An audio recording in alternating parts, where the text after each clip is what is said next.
Thank you. Good evening, students.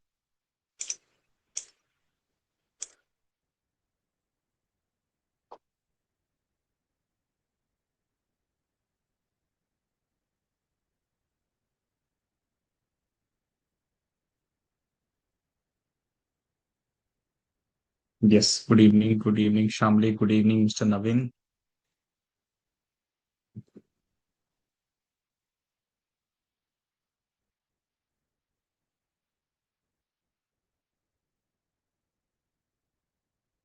Good evening, Ashlisha.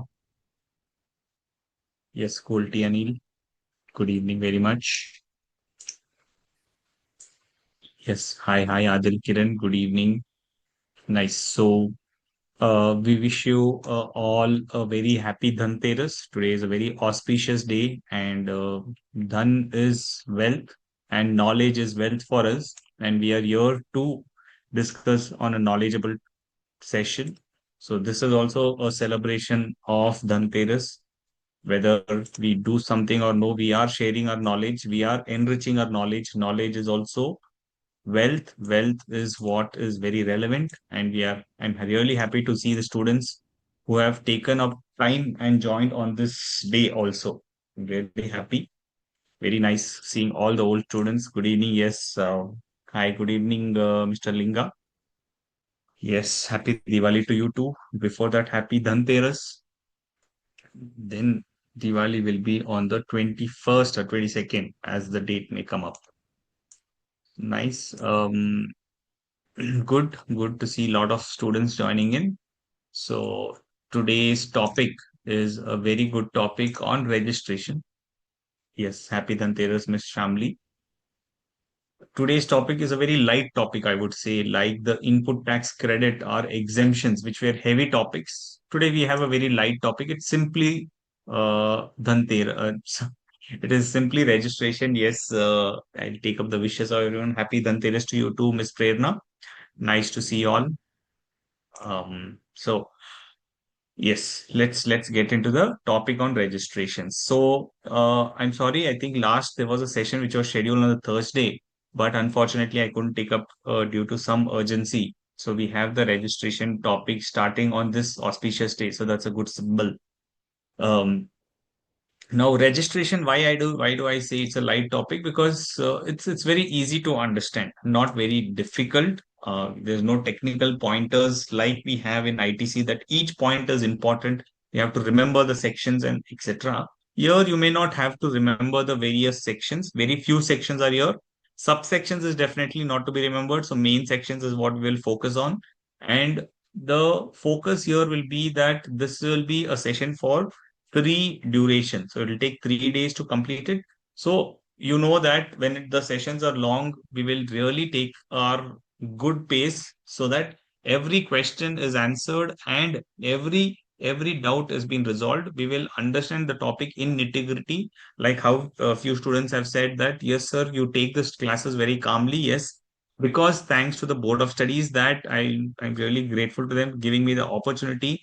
My gratitude to the Board of Studies, the ICAI, for giving me an opportunity to connect with you so that these topics we can take it in a paced manner. Because when you have to read yourself, you may not retain it for a long duration, but when I discuss with you, you're able to retain it for a longer duration. That is my intention. That the reason why I'm going in a smooth manner is our brain. When you talk something fast, a brain doesn't absorb it, right? We have to store it. We have to catch what the other person speaks. So when the other person is calm and composed, then even though the duration may be long, even though in between I may be lost, but I will still retain it, right? So that is the reason this session's otherwise registration topic in the initial was just for one duration. So if I had to rush through it, but now I can take it in a soft manner. I can give you a lot of examples. I can take you very well all the nitty-gritties, various subsections or various rules which are relevant, so that once you understand or take up this session, then you can retain it till your exam also. Because you have a far way to go, right? You have to write your exams way in January or in May. So that's the reason these sessions are prepared in such manner. Okay. So, getting into the topic on registration, we know, as I had said, input tax credit topic will be touched in various chapters. So, input tax credit will be touched here also. What is the impact of this registration? We will understand here, and how is it relevant or important to take up a registration. This is also a practical topic because anybody who comes to you for consultation will ask for registration. So, registration is really important. So, why registrations? Okay. The question is, what if we don't take registration? Is it fine or is it not fine? I will pay the taxes to the government. I will do everything without registration. Is it possible? What are your thoughts on it?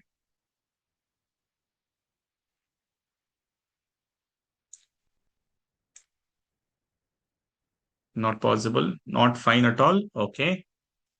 No. Okay. So you're saying no without registration, it becomes very difficult. That how do you track somebody? How do you find out that a person will pay the tax or no? Right? You're very, very right. You have got the first pointer before even I could spell it. You're saying that it is a fundamental requirement for identification of a taxpayer. Because if you're not registered, you're not organized, you do not have the obligation under the law, right? Law has so many provisions. And if you are not registered, it means you're out of the law. So this provisions will not apply to you. That is the reason registration is very critical. Yes, it is mandatory to registration for ITC and business exemption. GST registration is required. Very true. So it is a fundamental requirement under any law. Leave GST law, it could be any other law. Wherein if you have to comply under that respective law, then you have to register. You have to find a connect. Like for income tax, you should have a PAN card. You should have a PAN number. Then you can file your income tax return. Right? Similarly, you're right that under the topic of GST, if you have to be compliant, you have to take the registration. So you will take the registration first. So it's a fundamental requirement to identify who's the taxpayer. Of course, for taking registration, you may have challenges. You may have lot of follow-ups. You may have to go to the department. You may have to say that prove yourself that you are a genuine person. But that is still a requirement because these requirements are stringent. Why it is stringent? Because some people take registration and do fake invoicing, or they take up registration and they do not comply with the law, right? Or they do misutilization of the law.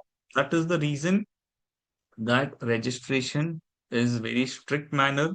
You may get rejected because the government wants to give registration to those people who are genuinely interested to business and who are going to do ethical business. That's the reason registration might be a challenge, but still this is a fundamental requirement. Then the other important reason why registration is required is it's a first step towards being GST compliant. You want to be GST compliant, you want to file your returns, you want to pay taxes to the government. All of that is possible once you get down the registration. So it is also the first step towards being the yourself being the GST compliant person. Now, we understood why registration, but the legal things that why registration is required are what are the documents required for taking registration? There is a separate rule, Navneet, which says that what are the documents required to be submitted. So that rule will give us the documents which is required. So they are generally the basic documents, your address proof, your KYC documents, your Aadhaar card and PAN card, your bank account details, your photographs. These things, if you submit, you will get the registration. Okay. Now, what is the legal requirement for getting registration? Why should we take registration under GST? Because you have to legally recognized, you get legally recognized as a person as a supplier. So if you want to become a supplier, right, then you can become a supplier or a person who can become a supplier if you're registered. So that's the reason registration is a must. The second important aspect is if you are registered, then you have a right to collect tax. Like how I started with the example that I'm not registered. Can I pay the taxes? No, you cannot. Because You have a right to collect if the government is authorizing you to collect. Now, how will the government authorize? Will they give you a separate authorization letter? No, they don't have to give that. If they just give you a registration, then you are authorized. Sir, but few people are earning lots of money through cash transaction. Can we say that it's a loop from GST department? See, those things will continue in the economy, right? Because some people who are doing cash transaction, how will the government catch them? It'd be very difficult. But you see that lot of transactions are getting converted from cash to UPI transactions. So a lot of government, at least in my state, I have seen that they have taken all the records of UPI transactions and seen that so much of transactions you are getting, but you're not registered. So then they started started giving notices to them saying that your transaction is below is about 20 lakhs, above 40 lakhs, but you're not registered, so you should get registered now, right? So government is definitely finding out ways to reduce these transactions which are outside the GST and trying to bring them within the GST scope. Okay.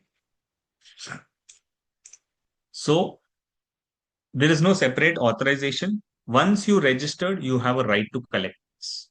Okay. Without GST registration, you cannot collect tax. That's the second point why registration. First is to legally recognize that you're a person as a supplier. And second is you have a right to collect tax only when you're registered. Third aspect is it allows you to claim any credit of tax. Now, if you're not registered, right, and you want to claim the ITC, you're saying that, okay, I'm not registered, but I want to claim the ITC because supplier has charged the GST to me. I want to claim the benefit. You cannot get it unless you're registered.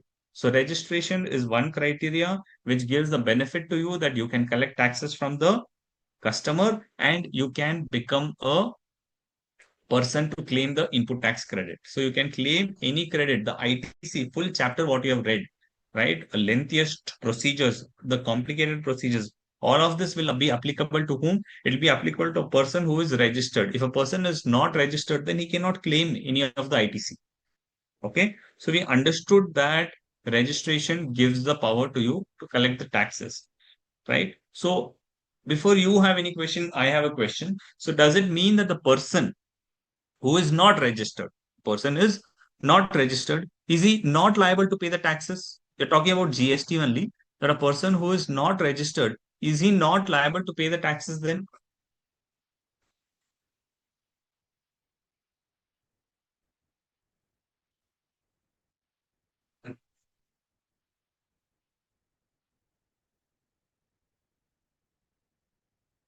He is liable. Okay, Navneet is saying he is liable.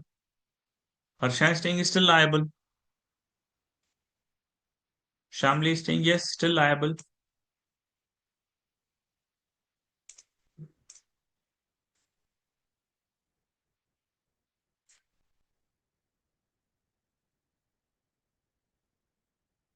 Yes, how? When we buy goods, we pay GST. Okay, so my question, Linga, is specifically with this, that does it mean that a person not registered is not liable to pay? That is my question exactly. Because you have said once he's registered, only then he can collect the taxes. So does it mean that if he's not registered, then he's not liable to pay? He still becomes liable. तो फिर registration से फायदा क्या हुआ? Just input tax credit.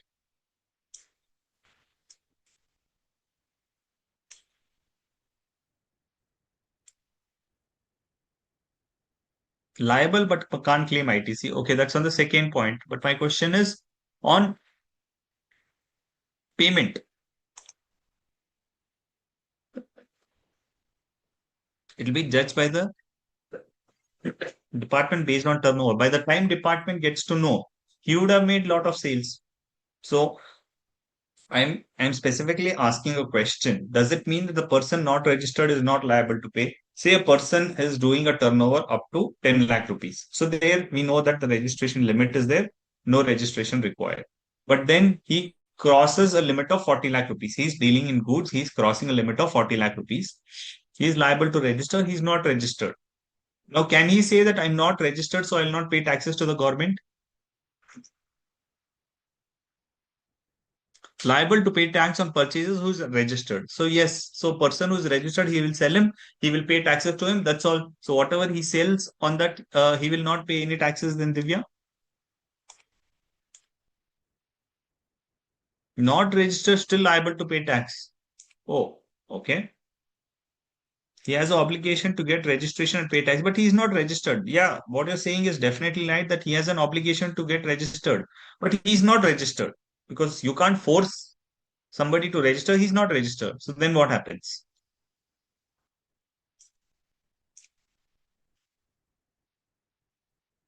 To RCM, he can pay. For paying RCM also, you have to register, Prerna. For paying tax under forward charge or tax under reverse charge, you have to take the registration. And the main question here is he's not taken registration. Government will identify by the time they identify. Can he keep collecting taxes and not pay to the government? No, not getting the correct answer. See, so my question is simple. Here we understood that a person once registered, he can collect the taxes. Now here my question is, does it mean the person who is not registered, he is not liable to pay to the government? कि वो government को बोल सकता है कि मुझे tax पे करने की जरूरत नहीं है, मैं रजिस्टर्ड नहीं हूं. He can't pay until registration. Why not?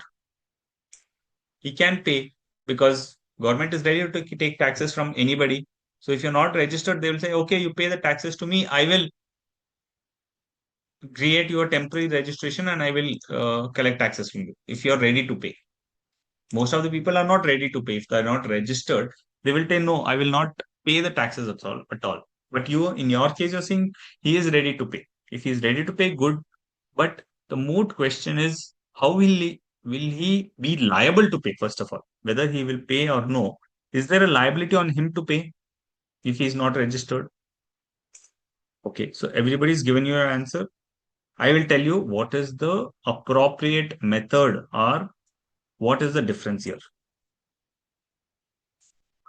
Here, the registration allows you to collect the taxes. Okay. But if you cross the limit, okay, if you cross the limit, the liability will come to you and you are liable to pay. One is collecting, one is liability to pay. Both are different. When you are liable to pay the taxes, when you cross the threshold limit. How much is the limit? We will come to that. We know for now that 20 lakhs is for services and 40 lakhs is for pure goods. That is the limit. Now, if you cross the threshold limit, okay, when the registration comes in, once you cross the threshold limit, now if you cross the threshold limit, you are liable to pay. But if you are registered, then you have a right to collect from your customer. If you're not registered, you do not have a right to collect from your customer, but your liability to pay. There are two different things. One is liability to pay and a right to collect. Okay. Right to collect is different and liability to pay is different.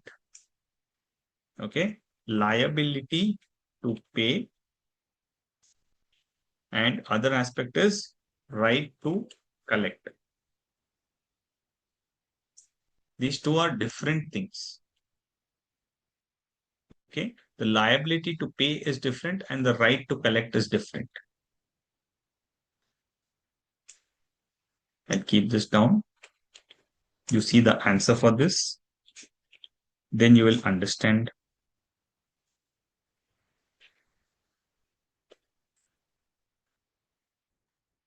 When a person is not registered, is he not liable to pay? No, he is still liable to pay. Okay. He's still liable to pay, which is this one. He's still liable to pay, but he's not entitled to collect. So the right to collect is not available to him. He will have a right to collect only once he's registered, but his liability to pay will be there. So the threshold, what has been set, is for anybody and everybody, saying that if your turnover, your supply values increase the turnover, the threshold limit, then you are liable to pay. But if you are registered, then you get the advantages of collecting the taxes from your customer if you are registered. If you are not registered, you do not have a right to collect, but your liability to pay will still continue. Which means what? I have made a turnover of 50 lakh rupees. Up to 40 lakh rupees exemption. Now for the 10 lakh rupees I have to pay. Once I cross the 40 lakh rupees, I've taken the registration. Then on the 10 lakhs, I can collect from my customers by raising the GST invoice because I've registered. So on the 10 lakh rupees, I will collect from a customer and pay to the government. It is not my cost. But this person B, he is crossed 40 lakhs, he's reached 50 lakh rupees, he's not taken registration. His liability to pay is still here. He has to pay GST on the 10 lakh rupees, but he cannot collect from the customer because he is not registered. That is the difference on right to collect and liability to pay.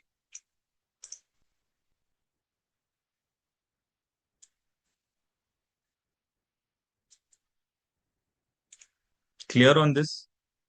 So the question is, not registered, is he not liable to pay? He is still liable to pay because whether registered or unregistered. So every person will say, no, I've made the payment to my supplier, so that should be sufficient. No. If you're paid to the supplier, that is supplier's liability. You had a right to claim it because it's a value chain. Now, if you did not register, you cannot just escape saying that no supplier has paid for me, so don't collect taxes again from me. No, that is supplier's liability. Your liability comes in once you cross the limit. If you are registered, you will get the advantage of collecting the taxes from the your customers through including it in the invoice. If you are not registered, then you do not have that advantage, but you are liable to pay. Collection will be a burden. This will become a cost for you. So registration that's why is important to reduce your cash flow, to reduce your losses. That is also one of the reasons why people register on a timely basis. Of course, few people said that if you are not registered, you cannot collect, you cannot take the ITC. That is definitely there. Once you register, only we can claim the ITC. But if you register, you get the advantage of collecting the taxes from your customer also.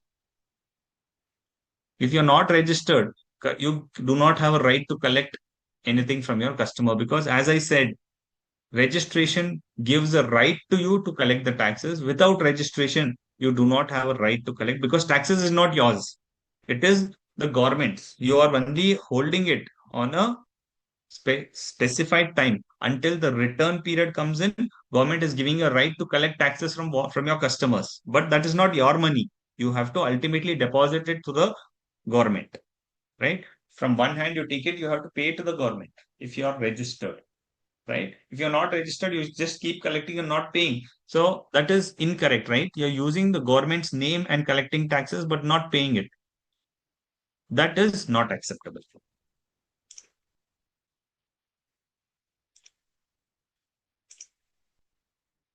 To shift burden, we have to register. Exactly. To shift the burden of taxation, we have to register under GST. That is the concept of registration. Clear here?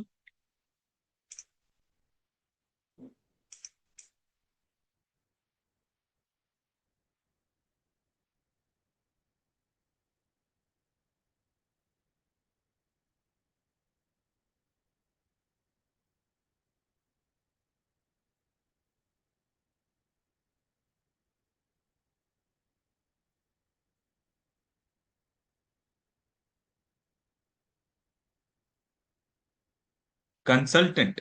There's a consultant whose turnover is of 50 lakh rupees and he's not registered. So what will he do?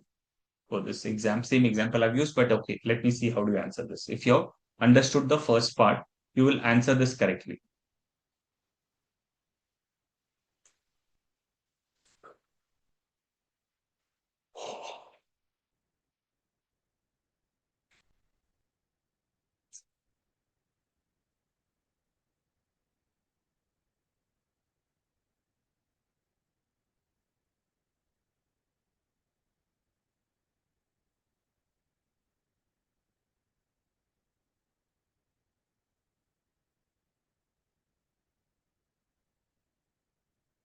Yes. Any answer on this question?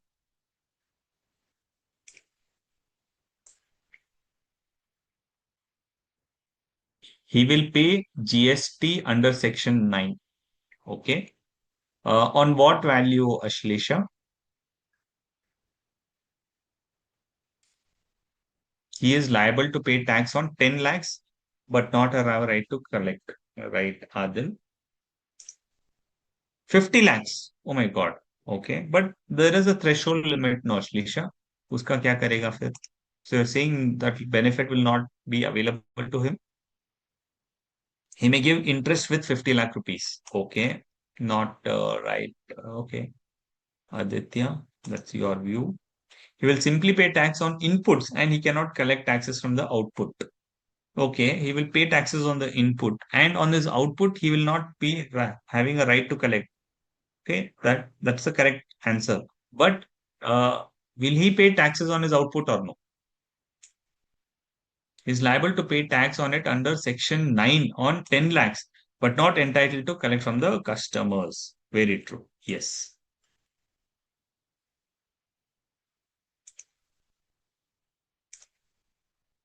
For service, turnover limit is 20 lakhs. So after crossing limit on 30 lakhs, he is liable to pay GST. Right. Correct, Divya.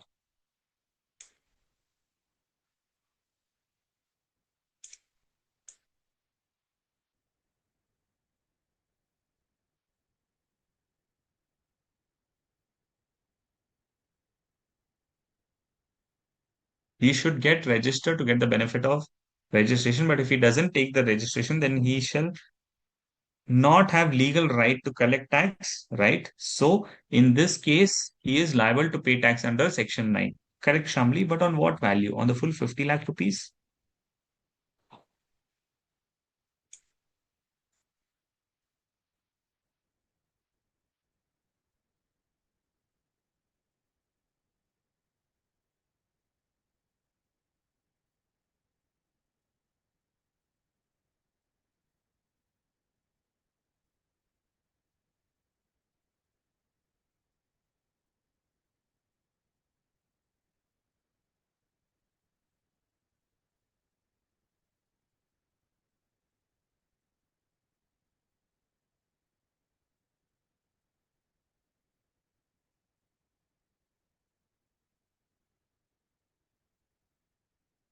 On 10 lakhs. Okay,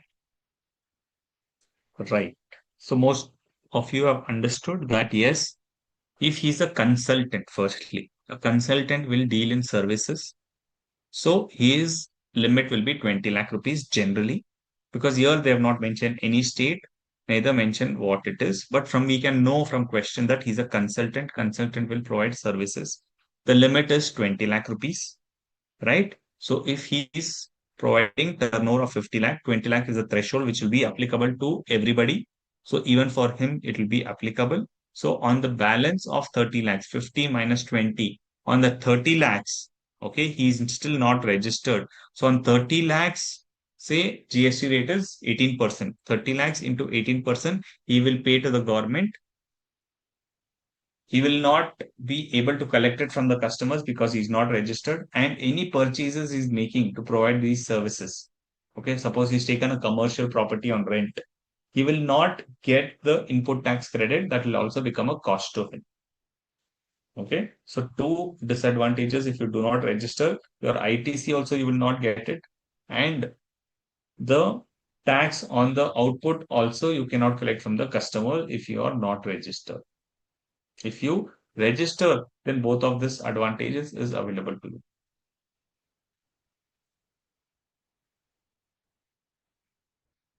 Clear? On 30 lakhs, he is liable to pay GST, but he has no right to collect GST. It is also a loss to him, but not able to get the ITC. Correct. That's a double loss to him. That's the reason they've said that register. If you have registration time, register. If you missed it, then see what is the implication here. Got it? Next. Registration ensures seamless flow of credit. Right? We are on the same point now, coming back. Why registration? It's a fundamental requirement. It is first step towards becoming GST compliant. You can have a right to collect taxes and you have a right to claim the credit. And a consultant.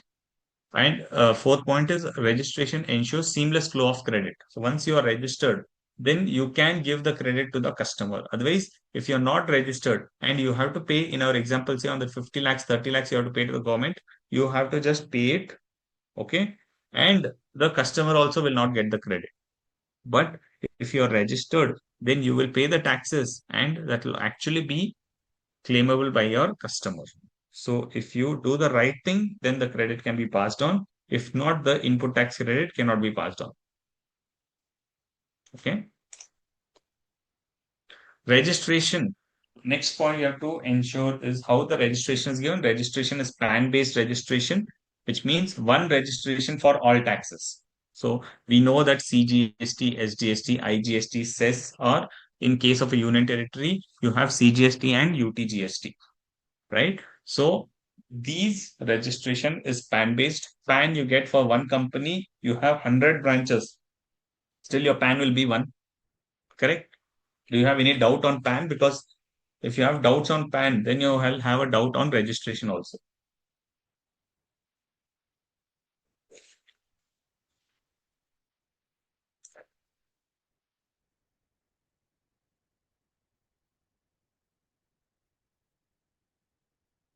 In B2B business, unregistered person may find very difficult.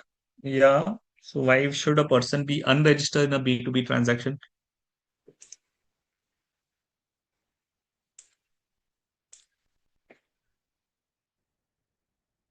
Are you understanding this? That registration is PAN based.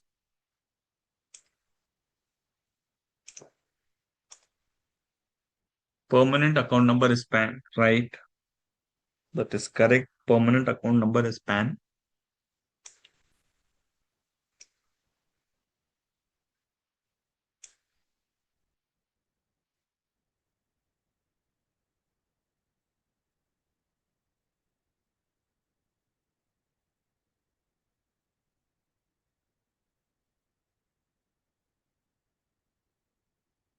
Sir, how will consultant claim ITC, sir? Like they will directly provide services, right? How will they be the ITC be claimed in case of service consultants? Suppose that service consultant is having a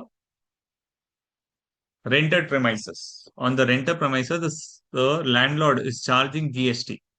So he can claim the ITC nobility.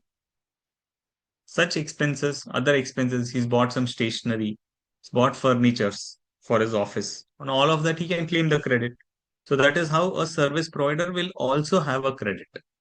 It's not that a supplier of goods only should have a credit, supplier of services will also have the credit. So GST is PAN based. We know that one PAN is given to one company. You will not get multiple PAN numbers. So GST is a PAN based registration. You have to give your PAN. Based on your PAN, they will generate a GST registration number. Okay. And you have to take only one registration in a state for all the taxes.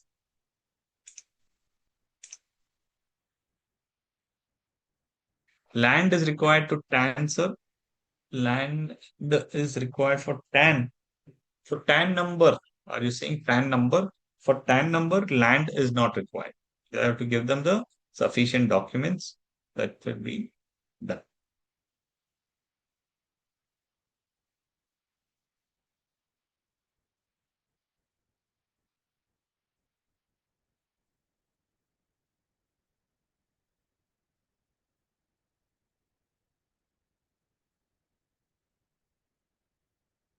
Okay. More questions? So registration is a PAN based and one registration is required for all the taxes unless you want separate registration or you want to take different registrations in different states. Now the conditions for registration is there is no centralized registration. Okay, what do you mean by no centralized registration? कि आपने एक जगह पे registration ले लिया है and all the branches across India can use that same registration number? No, you cannot have one centralized registration all across India. Registration is not centralized. Registration is divided, and for each state you have to take separate registration. If you have 10 branches in India. For 10 branches, you have to take different registrations. One in India is not possible. That is why I'm saying there is no centralized registration. Registration is state based. Each state you have to take separate registration. Register in every state from where he makes a taxable supply.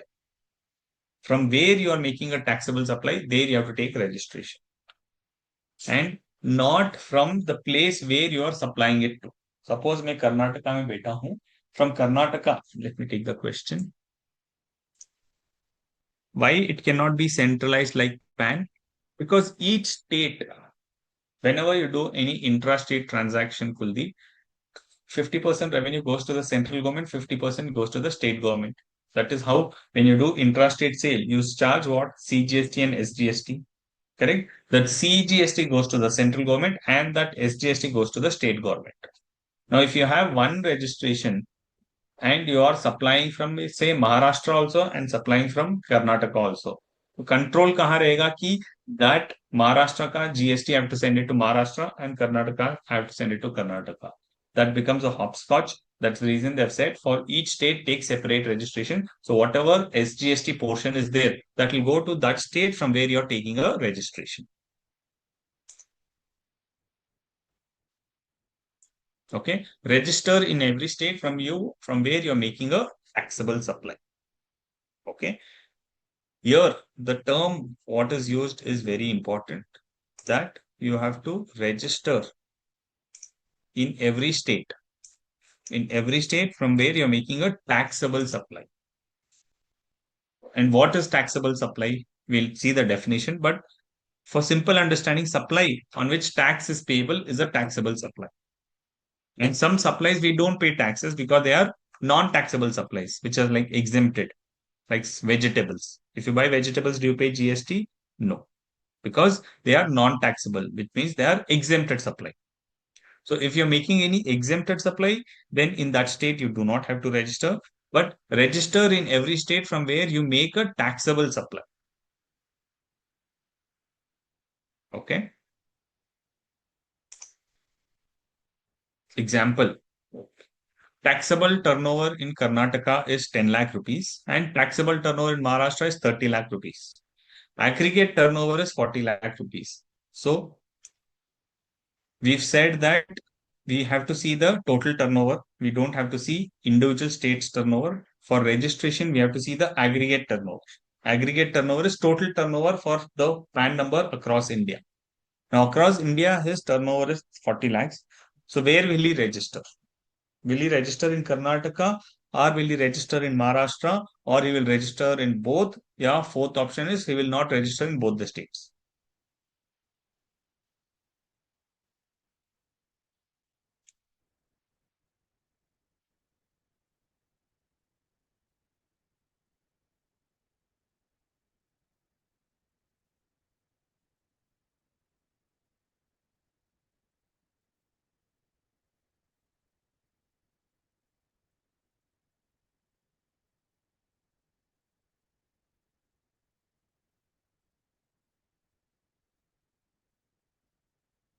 He has to register in Maharashtra because the limit is over and above, so Maharashtra.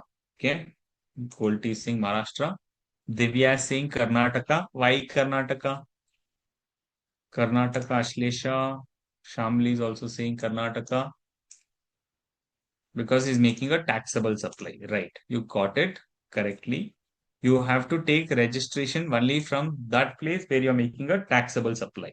So taxable supply is happening in Karnataka. So you will register in Karnataka. But is the limit of 20 lakhs or say because here they're saying nothing and they're saying exempted turnover. So we'll assume this is goods. So if you are having a supply from Karnataka, the value is below 20 lakhs. So then why are you telling you will still take registration in Karnataka?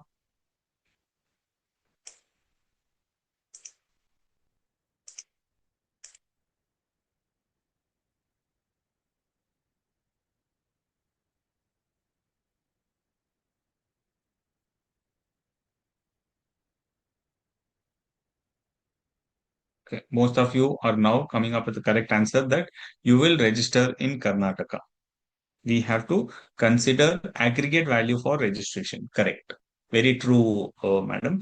That when your aggregate turnover is 40 lakhs, you have to take registration. So both Karnataka and Maharashtra put together, as I said, GST registration is PAN based, and the turnover calculation for taking registration also is PAN based. Full all the branches. In this case, this person has only two branches, Karnataka and Maharashtra. Karnataka turnover is less, but that's a taxable supply. Maharashtra turnover is more, but that's a exempt supply. But you are crossing the threshold on put together. अगर दोनों को मिलाते हैं, so it's crossing 40 lakhs because it's just 40 lakhs now. So in this case, where will you take registration? As most you have said that from where you're making a taxable turnover, right? 10 lakh rupees. That's a registered person. You have to take registration. And if you're doing only exempt turnover in Maharashtra, even though you may cross the threshold limit, still registration is not required here because you're doing only exempt turnover and there is no aggregate, there's no taxable turnover. So in case exempt turnover, registration not required. In case of taxable supply, even though it is 10 lakhs, we will not see the 10 lakh. We will see for the purpose of registration the aggregate turnover. That is turnover in all the other states put together plus Karnataka. How much it is? That will give us the criteria to decide whether registration is required or not. Aggregate turnover is the key. Correct.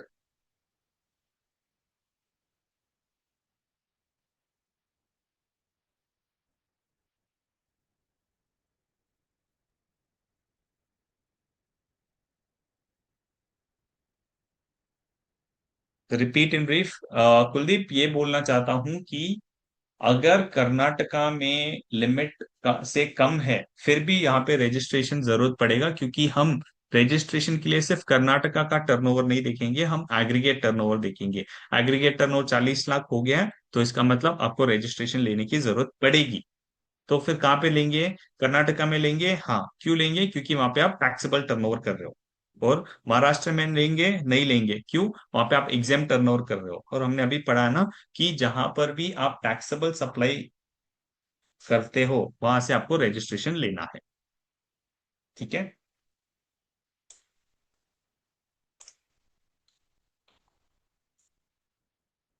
Consider both taxable and non taxable aggregate and register a taxable supply correct Anil Adil sir if additional branch in another states where there will be taxable supply so they need to register in that state too yes अगर दूसरे state में कोई भी छोटे भी branch में भी आपने टैक्सेबल सप्लाई कर लिया है तो आपको वहां से रजिस्ट्रेशन करना ही पड़ेगा clear टिलियर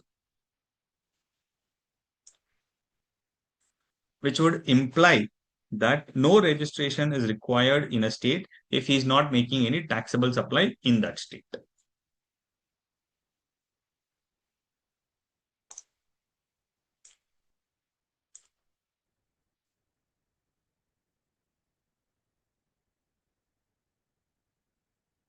even 100 rupees taxable yes because then it doesn't matter from wherever you are making your aggregate turnover is crossing and in one state you're making taxable supply then you have to take registration in that state okay so which would imply that no registration is required in a state from where if there is no taxable supply but if there is any taxable supply then you have to take registration in that state 40 lakhs हो गया aggregate तो लेना है correct Navneet branches within the state. If you have multiple branches in a state, you can take single registration. Because what did I say? If you have business in multiple places from where you're making taxable supply, then you have to register in that different state. But in one state itself, you're taking additional branch. You're expanding. So opened up one in north, one in south. So all that, if they are in the same state, you do not have to take separate registration. You can do it one registration itself. How? By mentioning the principal place of business. PPOB is principal place of business and APOB is additional place of business. तो आपको एक registration में ही क्या principal place of business है वो mention करोगे, और क्या एडिशनल प्लेस ऑफ बिजनेस है वो भी मेंशन करोगे। ठीक है। If you have multiple branches in a state, then single registration is sufficient. लेकिन if you are saying no, no, each branch wise I need separate registration, so that's optional. आपको अगर ये हर एक ब्रांच के लिए अलग रजिस्ट्रेशन चाहिए तो वो भी आप ले सकते हो. So for multiple branches also you can take separate registration.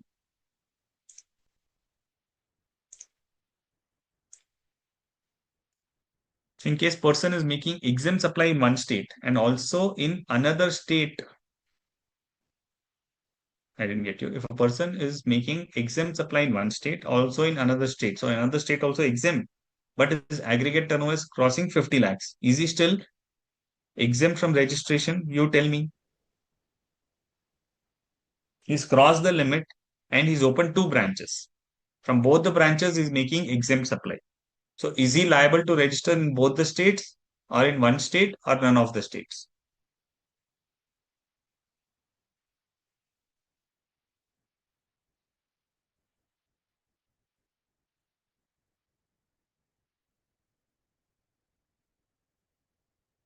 No registration, but no taxable supply. So because he's making exempt supplies in both the states, so he is exempt from registration. Correct. So he is exempt from registration.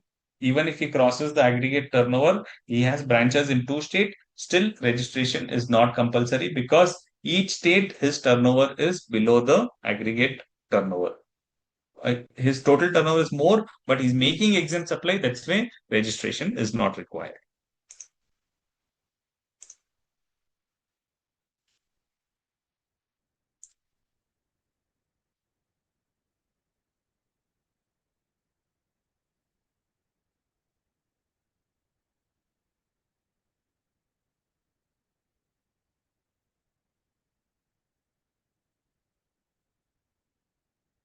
Okay. So multiple branches, but single registration sufficient. Additional place of business, principal place of business you can take. But if a person is having multiple place of business in a state, he may be granted separate registration for each place. That if you are applying, saying that for each branch I need a separate registration, they can give you. It is not a blockage, but it's an option. You have used that option, and you're saying that for each branch I need a separate registration, they will give it to you. But understand that it should be for each place of business. Okay. So we will understand this with example. So in situation when you tell me whether registration is available or not. Aggregate taxable supply is key for registration. Correct, Mr. Linga. Sir, concept of additional place of business is not valid in case that state crosses the limit of the turnover. No, even if that state crosses the turnover limit, you can take additional place of business. No problem.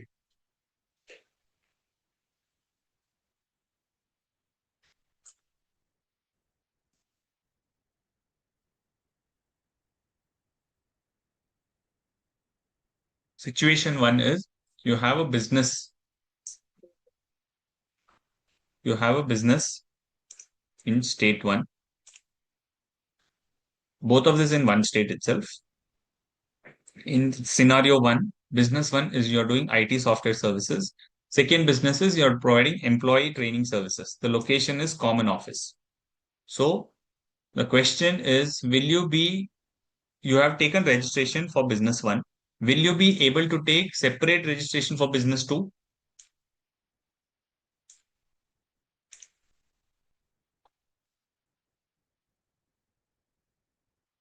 No. Why no, Navneet? Adil Khan is saying yes.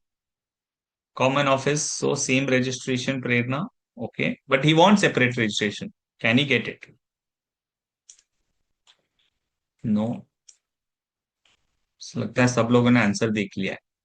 Divya has not seen, so she's innocently saying that yes, he can if required. Okay.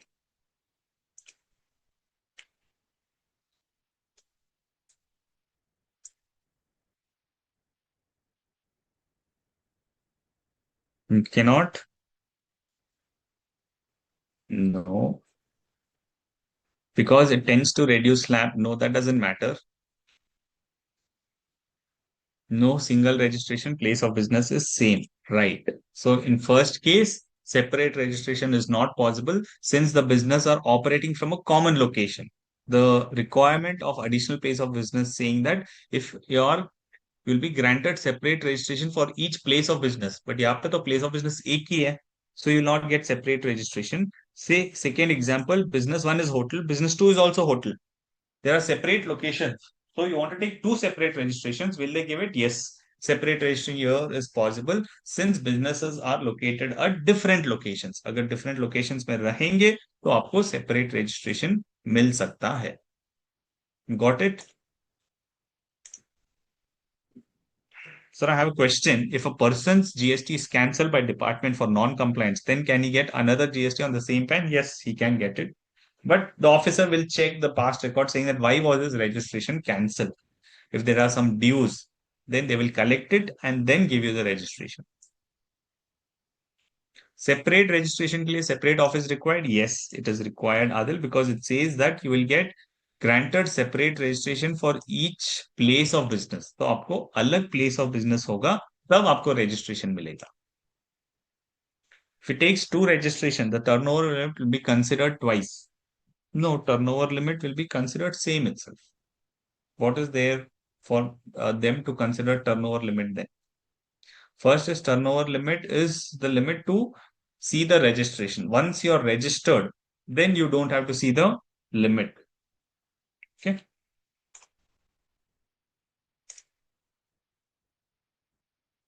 Until the payment of dues cannot get registration. Correct, Navneet. But sir, can he keep have one registration because he's operating from the same state? Yes, Ms. Shraddha, he can have one registration. Definitely. If he wants, he can take separate registration. It's not a compulsion to take separate registration. Since he's operating from one state, he can take one registration itself. No worries. Don't worry.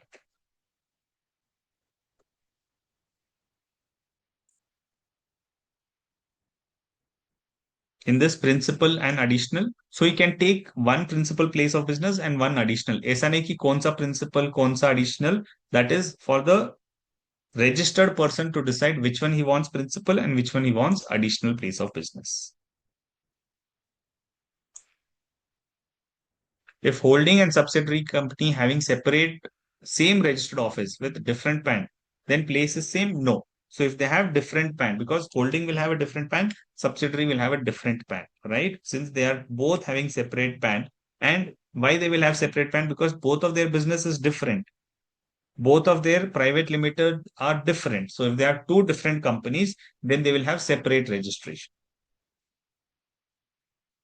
And in what case will he need multiple registration one state itself? If say he wants separate books of accounts, he want responsibility of filing returns separately. One business, one location is doing only taxable business, another location is doing taxable plus exempt business, and he does not want to mix with this. Or one branch is doing only domestic sales, one branch is doing only export sales. One branch is doing only retail sales, one branch is doing only export, one wholesale sales. So in such cases, he may want separate registration. Sir अगर एक ही GST पे multiple business in same state होगा तो return filing में problem होगी not necessary because lot of people take only one registration multiple businesses है consolidate करके रिटर्न फाइल करेंगे if a person GST is cancelled can he get another GST on the same pan I just answered no Navneet he can get it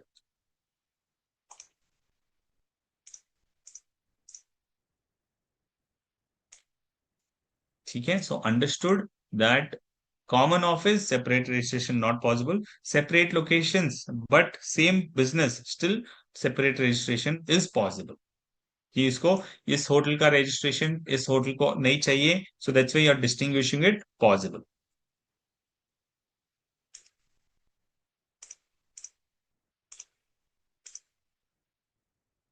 Now, before getting into registration, we have to take few important definition. First important definition is the definition of taxable person. The definition of taxable person means a person who is paying tax generally. No. Here, the registration is the GST law gives the definition of a taxable person as a person who is registered or who is liable to be registered. He is called as a taxable person. Okay. And GST is payable by whom? GST is payable by a taxable person.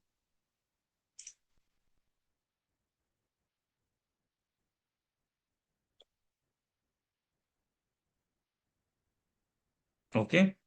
A person who is liable to pay tax to the government, he is a taxable person, which means a person who is registered or who is liable to be registered. When will a person be liable to be registered? When he is crossing the threshold limit.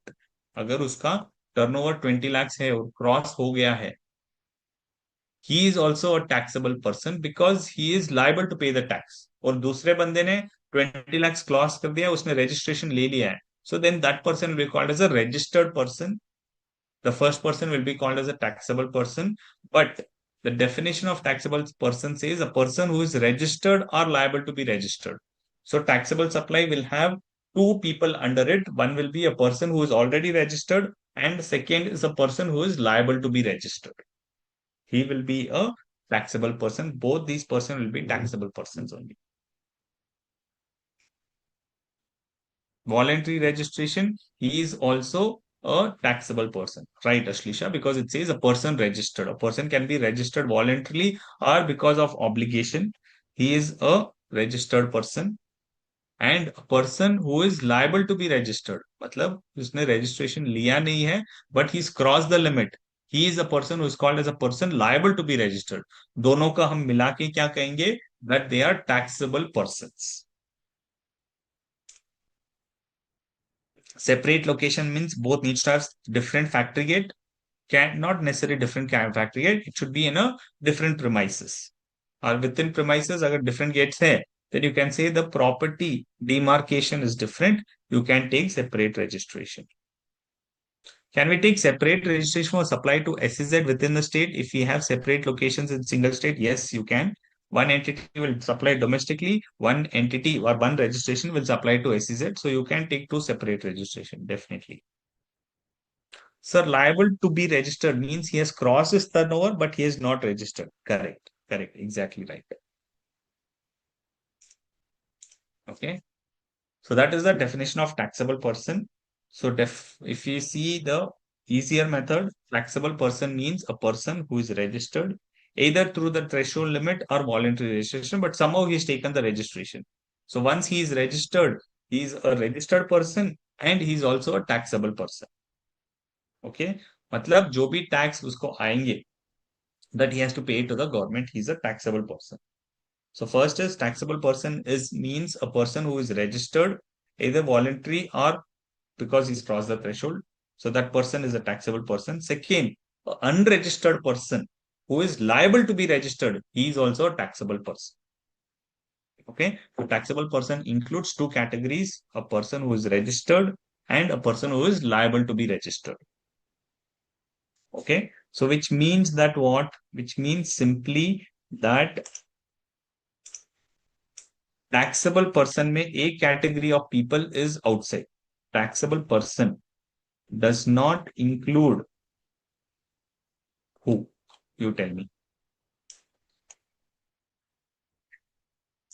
A taxable person does not include certain category of person. Who is this person who is not a taxable person?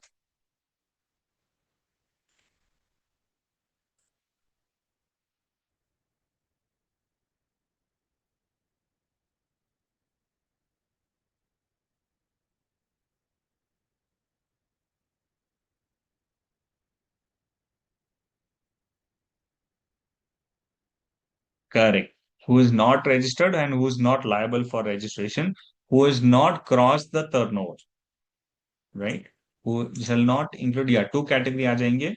First is who is not cross the threshold and who is not making taxable supply.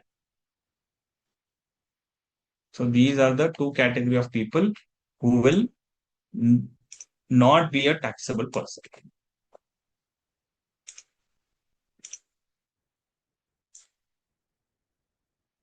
who's within the limits, correct. When supply is exempt of goods or services, anything we operate, na? Person who is not registered and not cross the threshold limit, right, Divya? Divya. Okay. So a taxable person does not include one, that is a person who is not crossed the threshold, and two is who is not making taxable supply.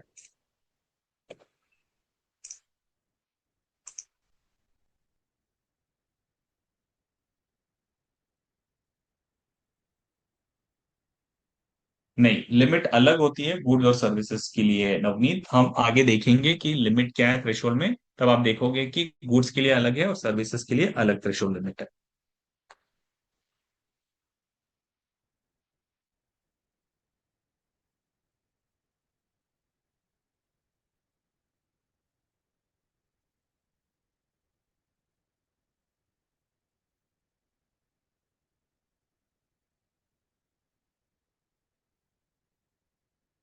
20 lakh services के लिए और 40 lakh goods के लिए होती है Navneet.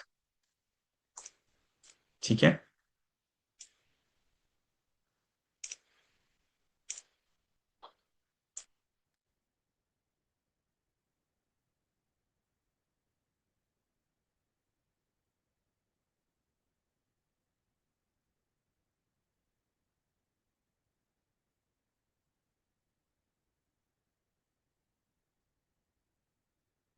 Next, registration when we go, we अपना basics तो अभी क्लियर हो गया, correct. Now we have to just go to the section and see what does the section से। sections what are relevant is from section 22 to section 30 है। section 22 says that who are the persons who are liable for registration। person जिसको registration चाहिए 22 बोलेगा, फिर 23 बोलेगा नहीं नहीं इन लोगों को रजिस्ट्रेशन नहीं चाहिए। सो 22 बोलेगा चाहिए, 23 बोलेगा out of 22 there are some people who are not required to get registered, so 23 will say person who is not liable for registration। Then 24 will come and say whether liable or not liable, these people have to compulsory register। मतलब क्या हुआ कि person who is liable to registration में क्या आएगा, threshold limit आएगा। अगर आप लिमिट क्रॉस कर देते हो तो आपको रजिस्ट्रेशन लेना है। फिर 23 बोलेगा अगर आपका थ्रेशोल्ड क्रॉस भी हो गया तो भी आपको रजिस्ट्रेशन लेने की जरूरत नहीं है। And then 24 will come and से आपका थ्रेशोल्ड बिलो थ्रेशोल्ड हो फिर भी आपको रजिस्ट्रेशन लेने की जरूरत है, that is compulsory registration. So 22, if you cross the threshold, 23, you have crossed the threshold, but still there are some possibilities that you don't have to take registration. 24 will tell your threshold is below, you're below the threshold, but still you have to compulsory register। So 22, 23, 24, that is the relevance. Otherwise you will get confused. कि ये क्या है? One is saying liable, one is saying not liable, then it's saying compulsory. So one will tell liable because it has to set some threshold. So threshold will be told by 22. 23 will tell if threshold cross, still no registration. Then 24 will tell compulsory registration even if you are making zero supplies. Okay. Then procedural aspects will be covered in section 25. That is what is the procedure for registration. Then deemed registration कि आपने registration लिया नहीं, government आपको दे देगी, that is deemed registration 26। Then special provisions for CTP और NRTP, ये casual taxable person और non registered taxable person special category है, इनका स्पेशल रजिस्ट्रेशन प्रोविजन होगा 27 में। बिकॉज प्रोसीजर फॉर रजिस्ट्रेशन ये है जनरल रजिस्ट्रेशन अंडर 25 और 27 में special category for CTP and NRTP. Registration ले लिया है उसको अमेंड करना है तो अमेंड कैसे करना है 28 बोलेगा। कैंसलेशन करना है 29 बोलेगा कैसे कैंसिल करना है, कि आप कैंसिल करोगे या ऑफिसर कैंसिल करेगा, दोनों का कैंसिलेशन 29 बताएगा। फिर 30 बताएगा कि आपका कैंसिल हो गया है, फिर उसको रिवोक कैसे करना, कि कैंसिल तो गवर्नमेंट ने कैंसिल कर दिया है, आप उसको कैसे रिवोक करोगे कि आपका रजिस्ट्रेशन कंटिन्यू हो जाए, that is what is 30 section से। Clear your already doubts, very nice,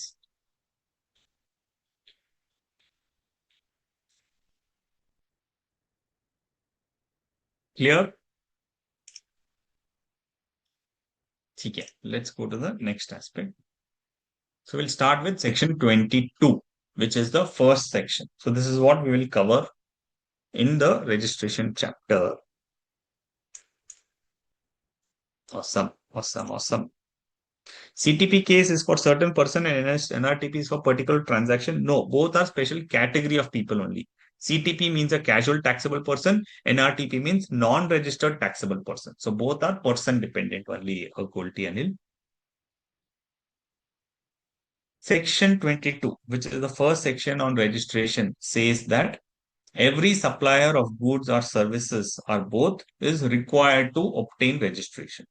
So every supplier of goods or services is required to take registration in the state or union territory from where he is making a taxable supply. So firstly, we'll see the limits, but slowly the section says that every supplier of goods or services is required to obtain registration where he has to take the registration. That is what section 22 is saying, that every supplier of goods or services is required to obtain registration in the state or union territory from where you are making a taxable supply. ध्यान दीजिए word पे, that from where you are making a taxable supply. This we have already understood, right, in the introduction part. Ki from where you are making a taxable supply, that state you have to register if his aggregate turnover is crossing the specified threshold limit. If your turnover crosses the threshold limit, what turnover? Not your income tax turnover, not your books turnover, your aggregate turnover. If you cross this aggregate turnover, then you have to take registration. Now, what is this aggregate turnover? Aggregate turnover includes the value of all the outward supplies. Whatever is the outward supplies, taxable, non-taxable, exempt, all the supplies will be covering here, which will be taxable supplies, that is, supplies on which tax is payable, exempt supplies, supply on which it is exempted, then exports, that is zero rated supplies, and interstate supplies. All the supplies basically of persons having the same PAN be computed all on India basis. Like we have seen that example, right? Ek banda Karnataka mein, one registration, one person, और one branch is in Karnataka, one branch is in Maharashtra. हमने सिर्फ कर्नाटका का नहीं consider किया है. We have considered Karnataka and Maharashtra taken together to decide the aggregate turnover. Okay, so we have to take all India basis and you have to take all the turnover. जो भी आप supply करते हो, taxable, exempt, export, interstate, all of that you have to add it.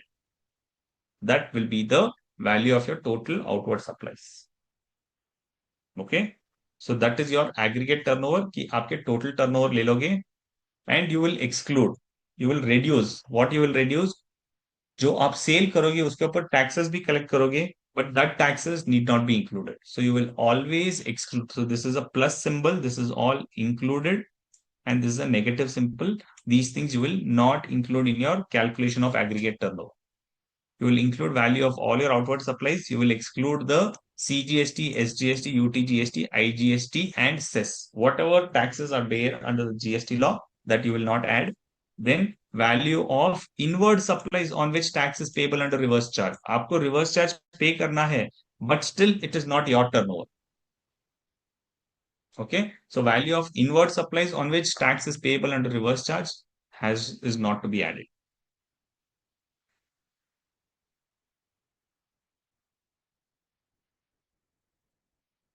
Okay.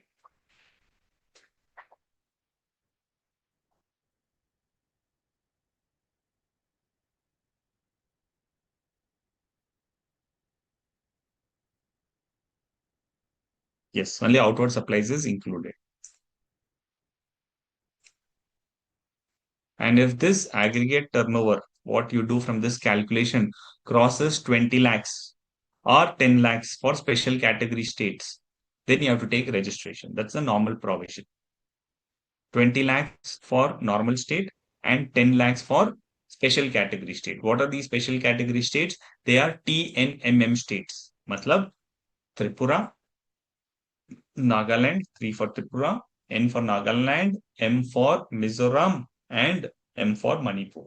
अगर इन चार state में हो तो फिर अगर आपका थ्रेशोल्ड 10 लाख भी क्रॉस हो गया है तब आपको रजिस्ट्रेशन लेना है। और other than these 4 state, all other states, अगर आपका टर्नओवर 20 लाख क्रॉस होगा तब रजिस्ट्रेशन लेना है।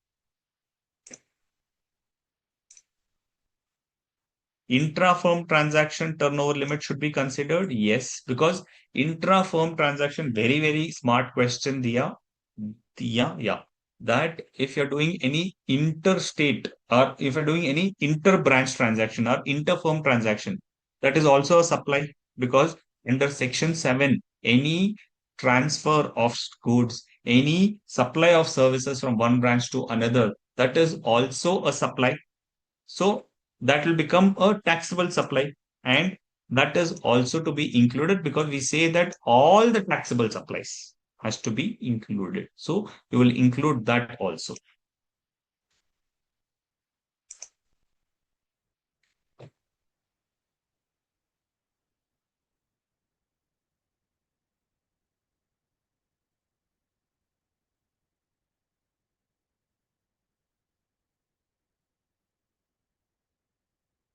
But sir, if GST number is same to now, agar GST number same hai within the state, then it's not a supply, right?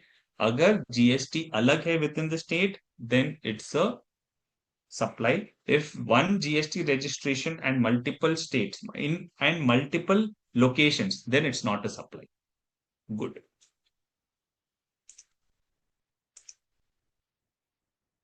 Union territory, same thing. Union territory also UT GST लिखा है ना?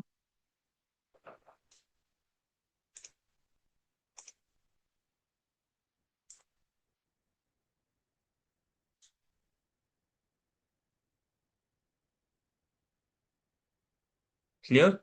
So I am sure you will have doubts when you work out problems, but understand here itself so that your doubts will be getting cleared.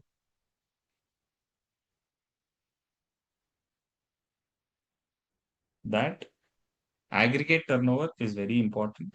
For deciding the aggregate turnover, we will add something and we will reduce some things. Same pan but different states, then supply, yes. If it is same pan, different states, then it is a taxable supply. You have to pay tax on it. If goods sent on job worker and not returned in a year, then same needs to be added. Uh, then it becomes a taxable supply. Yes, it has to be added then. If goods are sold to different GST of the same pan, then supply, yes, then also it's a supply. Okay, so what is aggregate turnover? Aggregate turnover, firstly, it excludes two things. It excludes the inward supply on which tax is payable under reverse charge. That is a recipient. GTA provided service to you. You are a receiver, right? You have paid GST on it. Is it your turnover? No, it is not your turnover.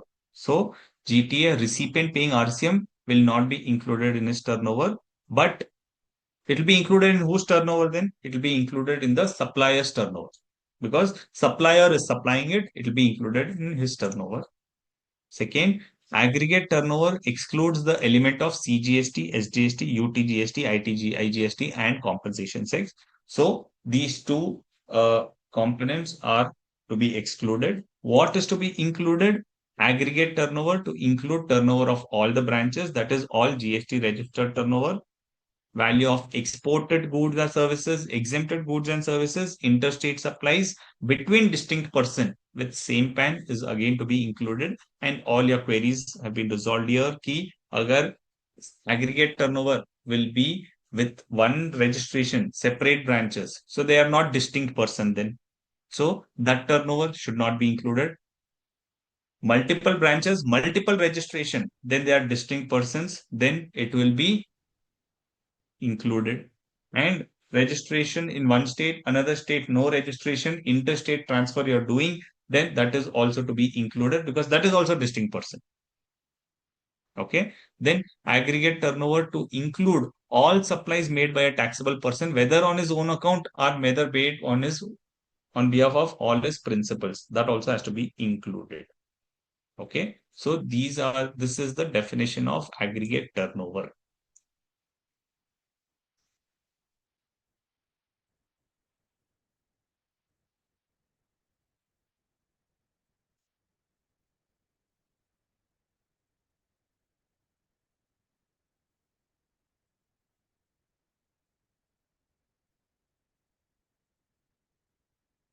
Value of inward supply on which tax is not payable under RCM, then included, still not included because that's your inward supply. That's not your turnover because that's your ITC then, right? On which you don't pay RCM, then supplier will pay the GST, or supplier is not registered, he will also not pay the GST. Even that should not be added. So it's only outward supplies has to be added, Harsh. Inward supplies is never to be added.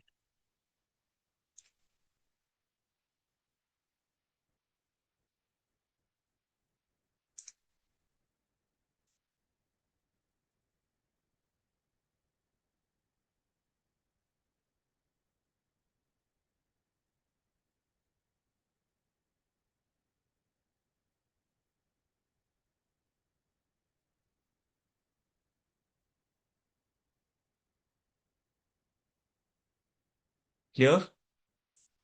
So if your aggregate turnover is crossing this limit, then you have to register. International supply of transactions. That's there, no exports. That is covered already, Aditya. Exports of goods or export of services, both.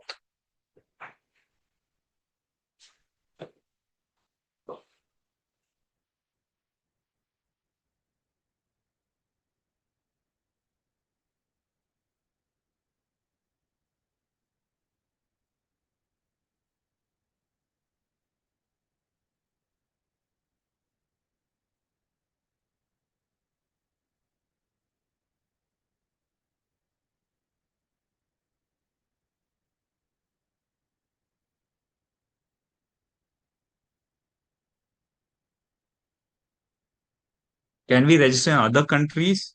You're saying GST registration in other countries. But why would you want to register in other countries? Very interesting question.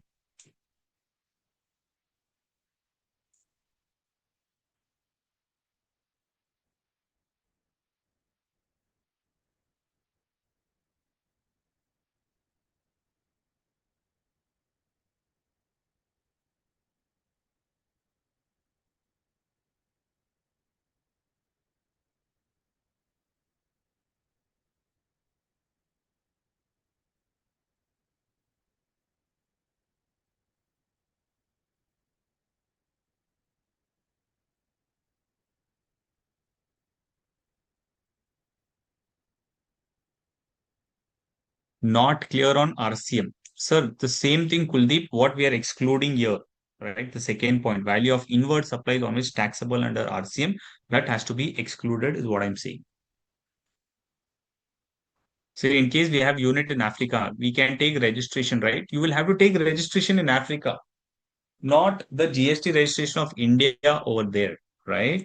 GST applies only to India. So if you're making any supply from India to Africa, you have to take registration in India because registration is from the place where you're making a supply, not to a place where you're making a supply. So if you're having an office in Africa, you can supply from India to Africa, take registration in Africa of that country, not the Indian GST registration there.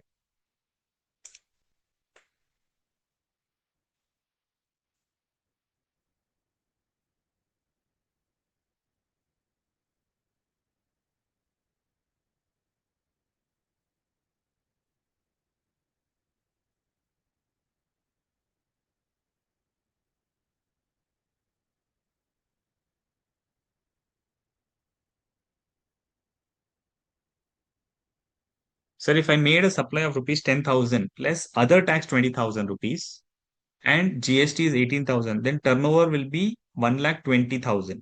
Yes, correct. 1 lakh plus other tax 20,000. So your turnover will be 1,20,000. You're right.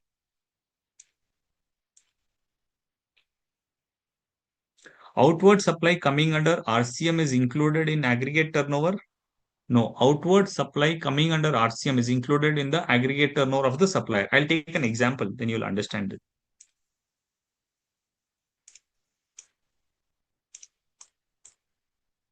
Okay. We have understood aggregate turnover more or less. Now, say Dayanand Sagar.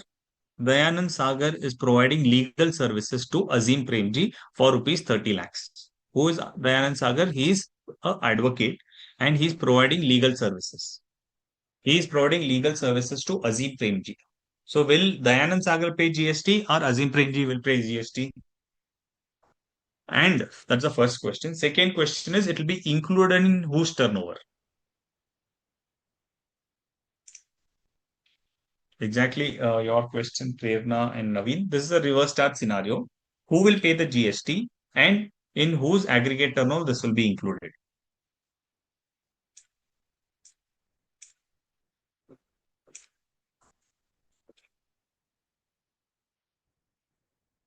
Right, right, correct. Naveen, you have understood this. Shamli, yes, partly you have answered. Second question, it will be included in whose turnover?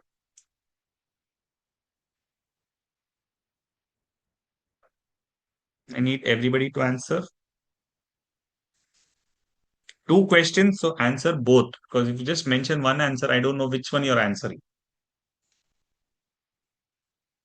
Right, Divya, but RCM will be paid by whom?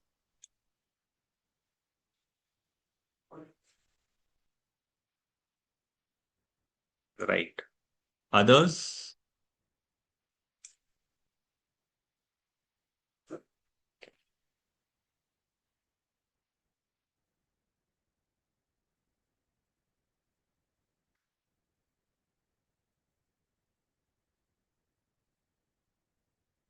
Yes, they are Sumi.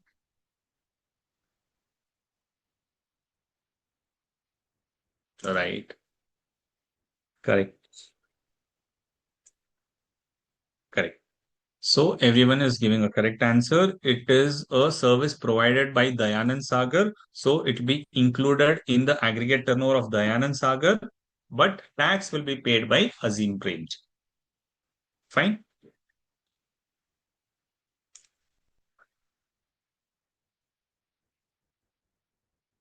Correct. So now we have understood the concept of aggregate turnover very well. Yes, turnover of Sagar, but RCM is paid by Azim Premji. Correct. So that was the basic question. And I think now more or less aggregate turnover you have understood. Okay. In aggregate turnover, we have said that uh, except these taxes, that is CGST, other taxes should not be included. So what other taxes can get included? We'll see. So we'll take a break of 10 minutes. It's close to 7:25. Around 7:35, we'll catch up again and continue the discussion.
Yes, sir. We can continue.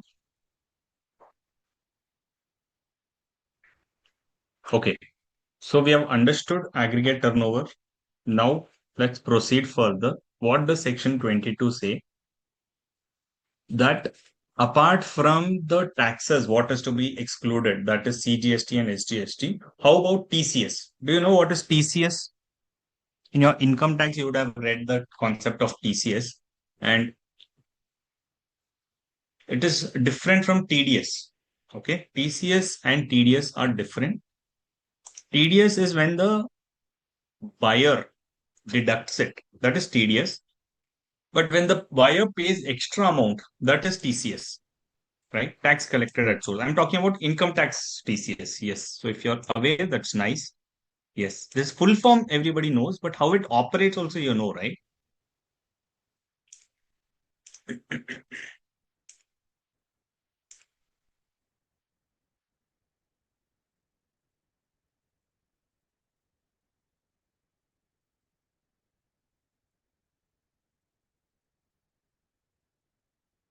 Income tax not started. Okay. So A sells goods to B. Okay. A sells goods to B. B has to pay for the value of the goods.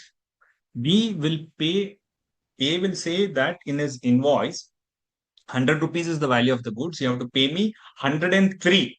You have to pay me more than that. Why? Because that 3 rupees I will collect as TCS and I will pay it to the government. You will get the credit of it.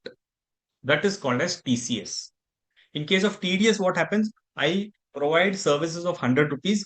The buyer will pay 90 rupees and 10 rupees he will remit it to the government. But in TCS, it is opposite. I will raise the invoice for 100 rupees plus extra amount also I will collect, because when I'm selling something, the government is not sure if the person who is getting the money will he pay taxes or no. That is the reason they will say that when you are supplying something, you collect extra amount from him so that for to claim that credit, he will file his returns. Right. So that's why the concept of TCS is collecting extra tax collected at source. So they're collecting taxes at source by charging extra amount.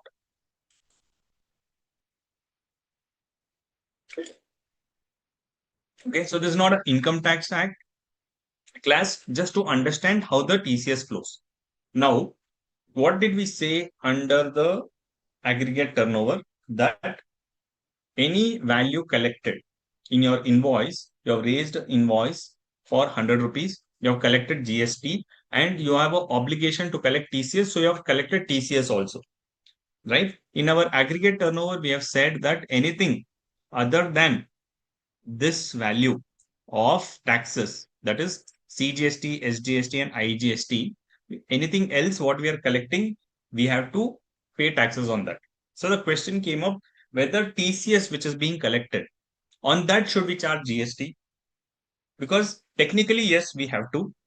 Because the provision says that any taxes which you collect other than CGST, SGST, and IGST, you have to pay GST on that also. So technically, yes. But there was a circular which clarified that TCS is a kind of interim levy. It is not in the nature of tax. It is an interim levy and it is not having the characteristics of a tax. So you do not have to include it for the purpose of your TCS, for the purpose of your aggregate turnover. So TCS, you will not include it. Even though TCS is like an income tax, but the government said that the TCS is being collected for the provisions of income tax so that the person can be tracked down. So that's the reason TCS, whatever you're collecting, it is an interim levy, not having the character of tax, you do not have to add it.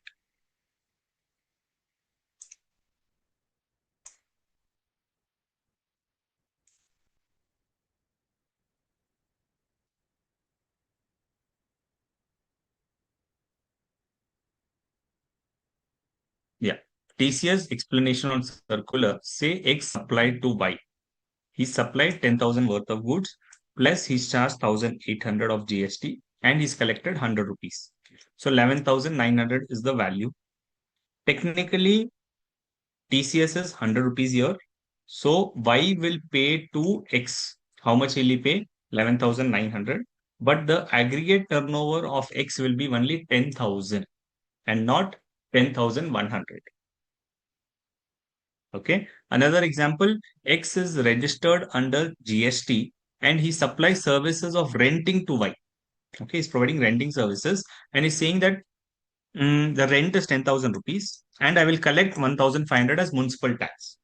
So will this 1,500 be added in the aggregate turnover and charge GST? Yes, because here there is no interim levy. This is actually tax other than CGST and SGST and IGST, which I'm collecting from my customer. So on 11,500, I will charge 18%. So aggregate turnover for X is 10,000 plus 1,500, 11,500.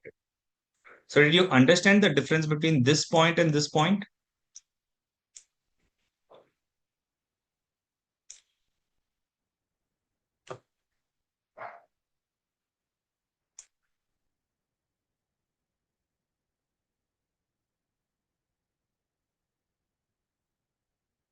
TCS not to be added.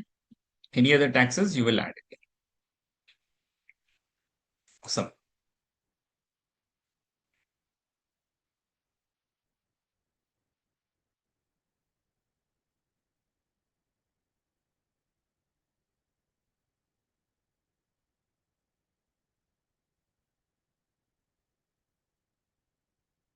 The circular given on TCS, it will not be considered as tax and not to be added. Perfect, Naveen.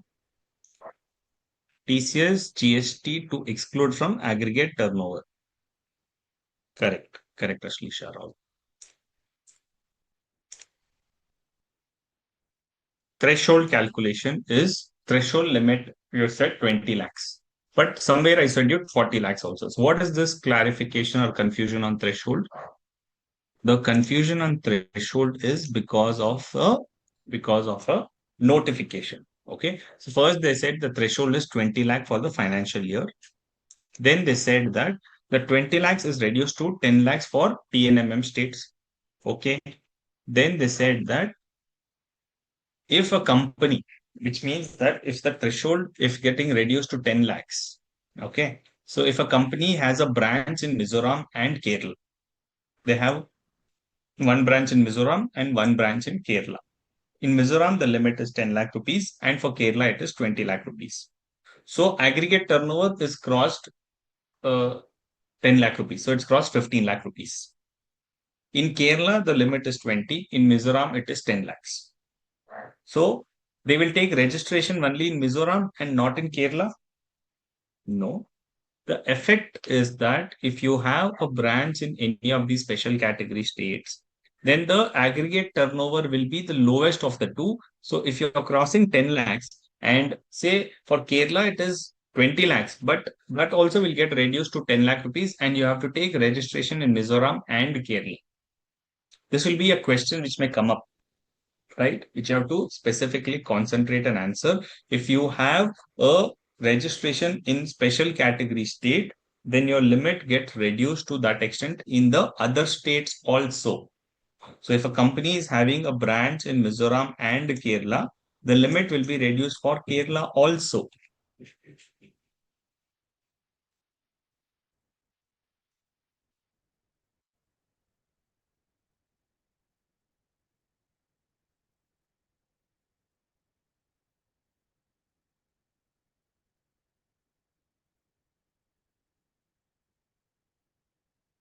Understanding this?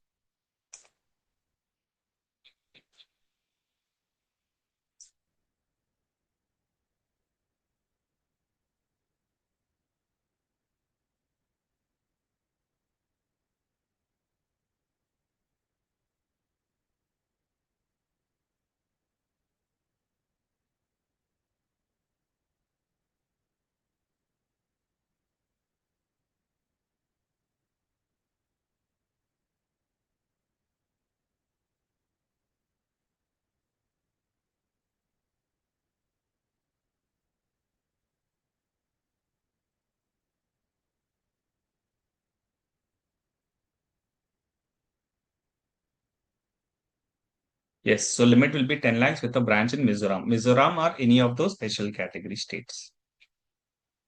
Yes, effect will be take registration in Kerala also. Correct, Linga. So in case he doesn't have branch, but he doing exempt supplies, then he can take this opportunity. So he's doing exempt supply in Mizoram, but aggregate turnover will be there. And say he's doing taxable top supply in Kerala, then he has to take registration in Kerala. Kerala 10 lakhs as well, right? Yes. Okay. So if a company has a branch in any of these TNMM states and having a branch in other states, the turnover limit for other states also will be reduced to TNMM states. Threshold calculation is 20 lakhs and 10 lakhs, but there was a notification which says that the limit will be 40 lakhs who are in exclusive supply of goods, which means the following people, if you're making exclusive supply of goods, then the limit will be 40 lakhs, except the following people for whom you cannot take the benefit. Okay. If you even if you're doing only exclusive supply of goods, your limit will be 20 lakhs only, your limit will not become 40 lakhs. Who are those people? Person who was covered under compulsory registration. When we go to compulsory registration, we'll see there the limit will not apply. For those people who are categorized under section 24, those people will be covered under compulsory registration. There, this 40 lakhs or 20 lakhs also will not apply. That is one. Second, supplier of ice cream, pan masala, tobacco, and tobacco substitute. These people, you will not be able to get this limit of 40 lakh rupees. Ice creams, pan masala, tobacco, and tobacco substitutes. Then, fly ash bricks, bricks of fossil meal, building bricks, earthen and roofing tiles. These people also will not get this benefit. Then persons who are opted for voluntary registration or any person who intends to continue to voluntary registration, for them also limit will not get reduced. And person engaged in intra-state supplies in 10 states. That I will come what is those 10 states. So basically what they're saying is for these category of goods, you are doing only transaction of goods, but you have to register. You cannot escape from taxes. That's why they have said these special category of people, the limit of 40 lakhs, say 20 lakhs will apply and 40 lakhs will not apply to them.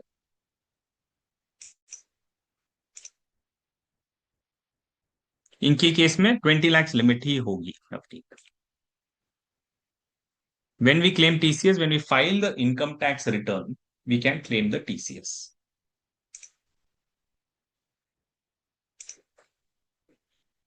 10 states, I will tell you. I will tell you what are those 10 states. So what is the crux of our discussion on registration limits is 10 lakh rupees will apply for both goods and services. That is for TNMM states. Whether you supply goods or whether you supply services, the limit is 10 lakhs. For 6 special category states, okay, for these 6 special category states, the limit is 20 lakhs for both goods and services. Okay, 20 lakhs for both goods and services for 6 special category states. Who are they? Arunachal Pradesh, Meghalaya, Sikkim, Uttar Pradesh, Puducherry, and Telangana. Okay. For these special category states, the limit is 20 lakhs. First 10 lakhs, then 20 lakhs. Then third is 20 lakhs for services and 40 lakhs for goods. This will apply to all other states. Which are these all other states? Jammu and Kashmir, Assam, Himachal Pradesh, and all other states. There the limit is if you're providing pure goods, then the limit is 40 lakhs. If you're providing pure services, then 20 lakhs. And if you're providing both goods and services, then also limit is 20 lakhs because 40 lakhs is for exclusive supplier of goods only. Okay.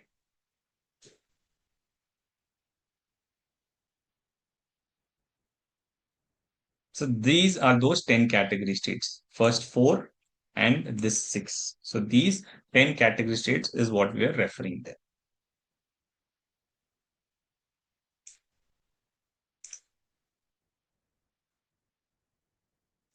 PUMA, PUMA. That will not cover 6 states, no, Navneet. So for 6 states, TNMM we are using for first category. For second category, we use UP must. U for Uttarakhand, P for Puducherry, M for Meghalaya, A for Arunachal Pradesh, S for Sikkim, T for Telangana. UP must है. That is for the code word for the six category states, TNMM and then UP must. 40 lakhs for only goods in three cases. No, all other cases. It says all other states as well, right? So these are special category states. That's why they're specially mentioned here. But these special category states said, no, no, for us, normal limit will apply. That's why they have given them the normal limit of 20 and 40.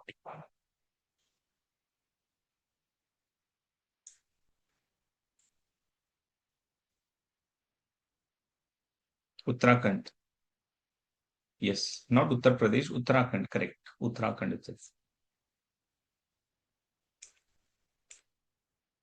Generally, for goods, the threshold limit is 40 lakhs for goods and 20 lakhs for services, except special categories and states, right? Correct. For all the states except for these 10 states, Goldie.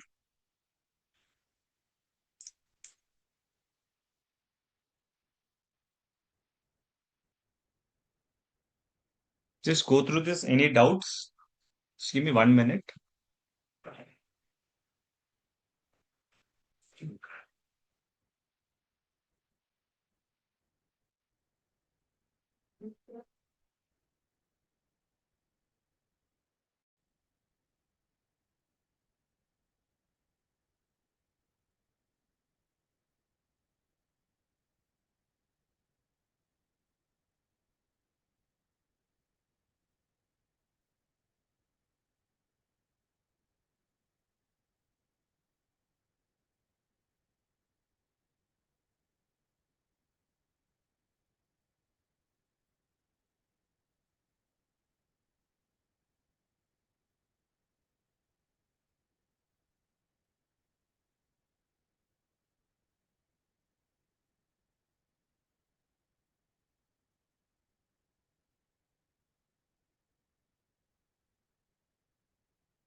In third block, what is 20 lakhs? Both goods and services in third block? No, in third block, 20 lakhs for services and 40 lakhs for goods.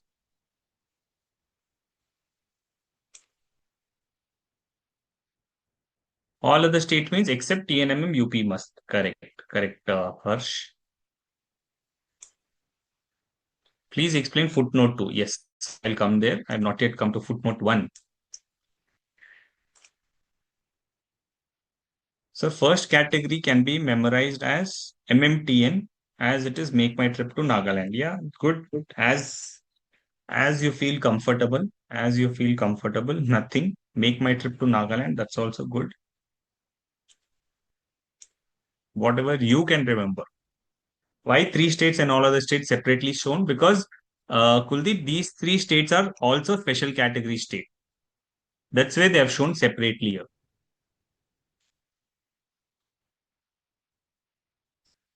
Okay. Now the footnotes. What does this footnote signify? That persons who are exclusively engaged in intrastate supply of goods. Okay.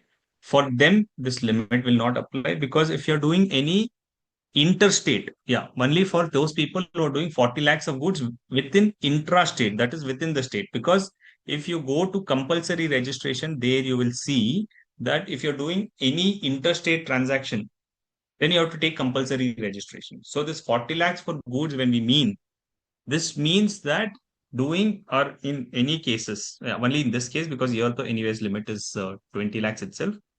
So this 40 lakhs is for intra-state supply of goods. That is, if you're making any supplies within the state, that is, persons who are exclusively engaged in intra-state supply of goods, unke liye limit has 40 lakhs. If you do interstate sale, then this limit will not apply. Second, now 20 lakhs का services 40 lakhs का goods हो गया लेकिन आपको कुछ थोड़ा interest आ गया है okay interest from bank or interest you have given on loan you have got interest so even if he's engaged in exempt supply of services provided by way of extending deposits loans or advances in so far as the consideration is he is excluded because उसमें छूट दे दिया गया है कि you're doing goods small interest you're receiving that we will not include it because This is not a supply which you're doing. You're given a loan and you're getting interest. So that also we will exclude it. That is what this second note is hinting us. So is there any reason for this categorization, like highly developed state will be having less turnover? Yes, low developed state will be having low turnover. That's why they are okay with less limit. And developed state, right? There they want to encourage is people to grow. So that's why they have kept the limit high for them.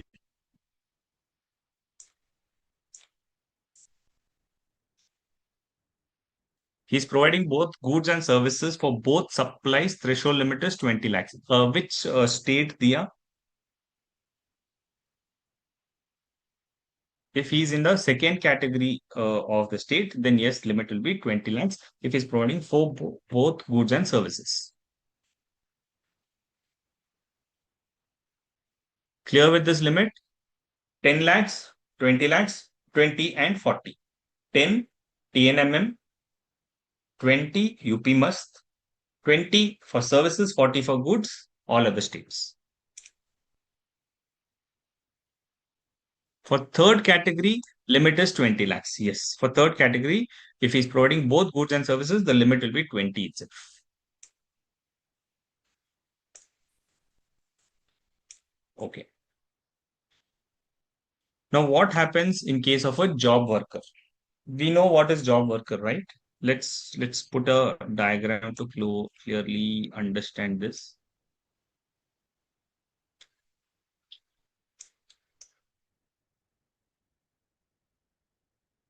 A is a principal. He is giving goods for job work to B.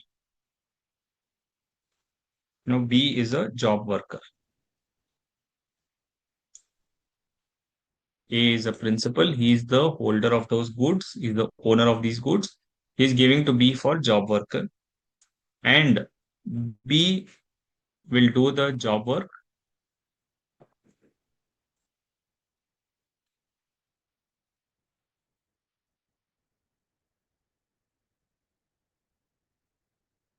He'll finish the job work activity on those goods and return it back to A.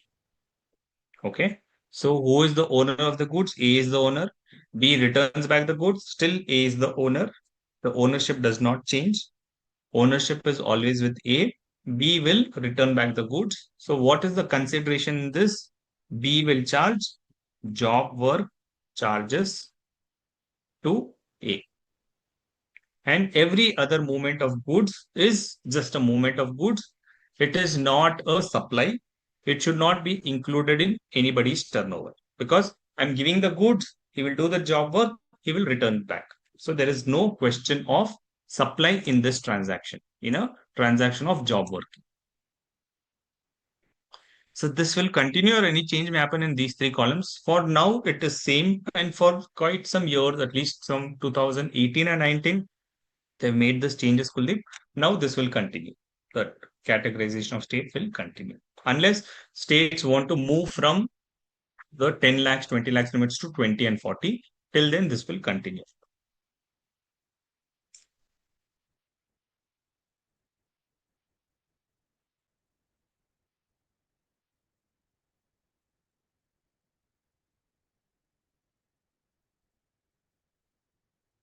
Here with the job worker concept, goods are moving. We know that how will the goods move through a delivery challan, but that is not a taxable in document. So there's no tax invoice.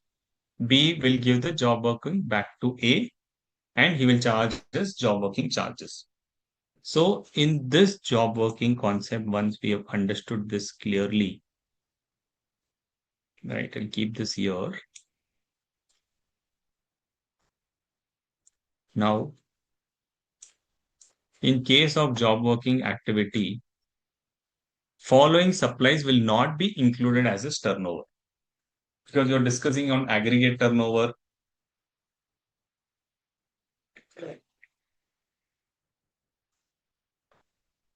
So the following supplies even though there is movement of goods, it will not be included as the turnover. That is, for a job worker, when he returns the goods back to A, right? When he returns the goods back to A, when B returns back the goods to A, this is not the his supply. It is not the job worker supply. Goods sent to another job worker. A is saying that, boss, you finished your job work. Don't supply the goods to me. Supply to the C, who is another job worker. So if B supplies to C also, then also it is not his turnover. And sometimes A will say, okay, you have done the job working. Now you can send it directly to my customer. So B will send it to D, who's the customer. So if B sends to D, then also it is not his turnover. So basically, what they are saying, any job working which has been done and the goods has been returned by job worker to me, good will return by job worker to another job worker, or goods are sent by the job worker directly to the customer. All of that is my turnover. It is not the turnover of the job worker. Clear? What is the job document on job worker for movement of the goods? Because every movement should have a valid document. So movement of the goods will not be through a tax invoice because it's not a supply. So movement of the goods will happen through a delivery challan. And in the delivery challan, the reason you have to mention it is for job working activity.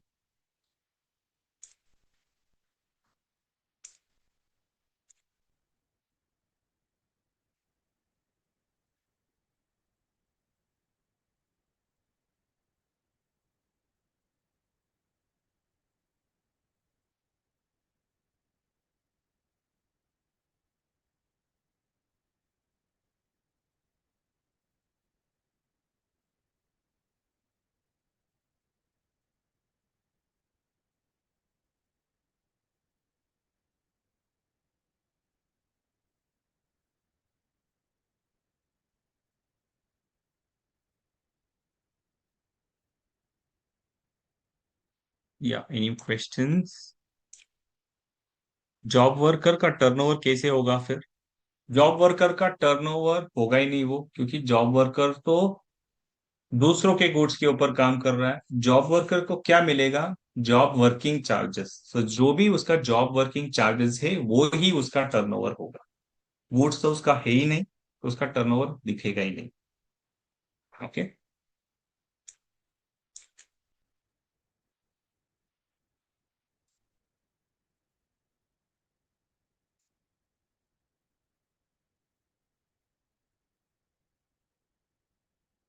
या machine charges, job worker charges, that will be his turnover.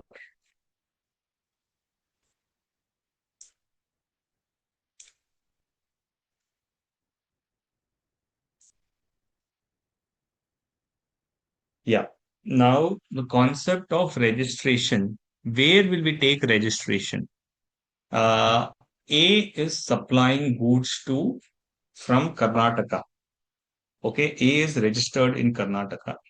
From Karnataka, he is supplying it to Kerala. He is supplying it to Maharashtra. He is supplying it to Andhra Pradesh. Okay, understand my example clearly. From Karnataka, he is supplying to Kerala, Andhra Pradesh, Andhra Pradesh, and Maharashtra. So once he's supplying it to these three states, should he take registration in these states? And say fourth is to Africa. Because somebody asked a question, can we take registration in another country? That's why I'll take this example that he is supplying it to from Karnataka to Kerala, Maharashtra, Andhra Pradesh, and Africa. So should he take registration in these three plus that foreign country also?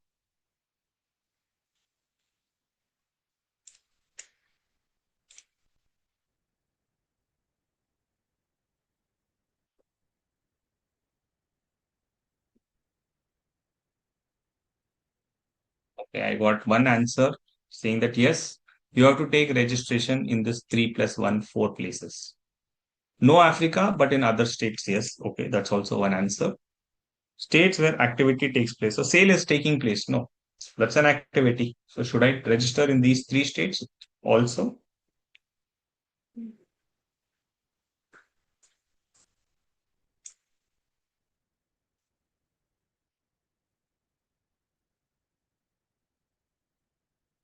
Yes, no. Okay. So registration is required only for a place of business from where the taxable supply takes place. From where the taxable supply takes place, registration is required to obtain only in the state where the supplier has a fixed establishment.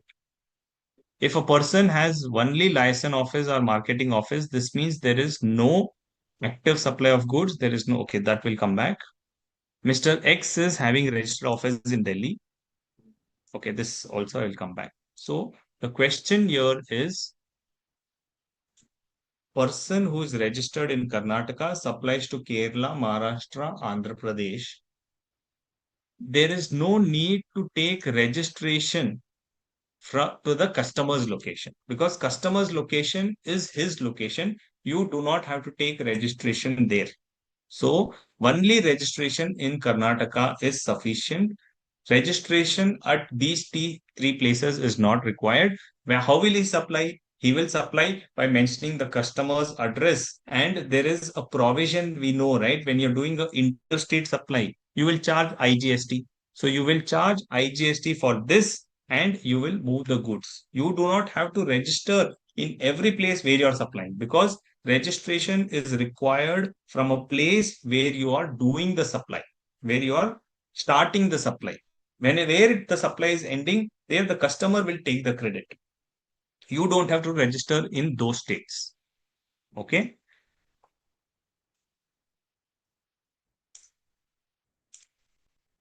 So wherever I am doing the supply, there I have to register.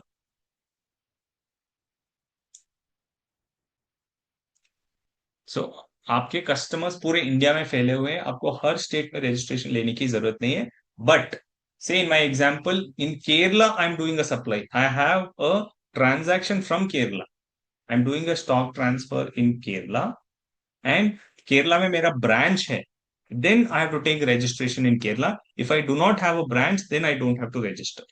So wherever I have branches and there the threshold limit is crossing, I am doing a taxable supply. There I will register, but in other places I don't have to register. Okay. So my customer's location is not my location. I don't have to register there. Clear? Similarly Africa अगर मैं Africa करूंगा तो export बताऊंगा export के ऊपर मैं GST भी pay नहीं करूंगा because export is zero rated and on zero rated supply I don't have to pay GST okay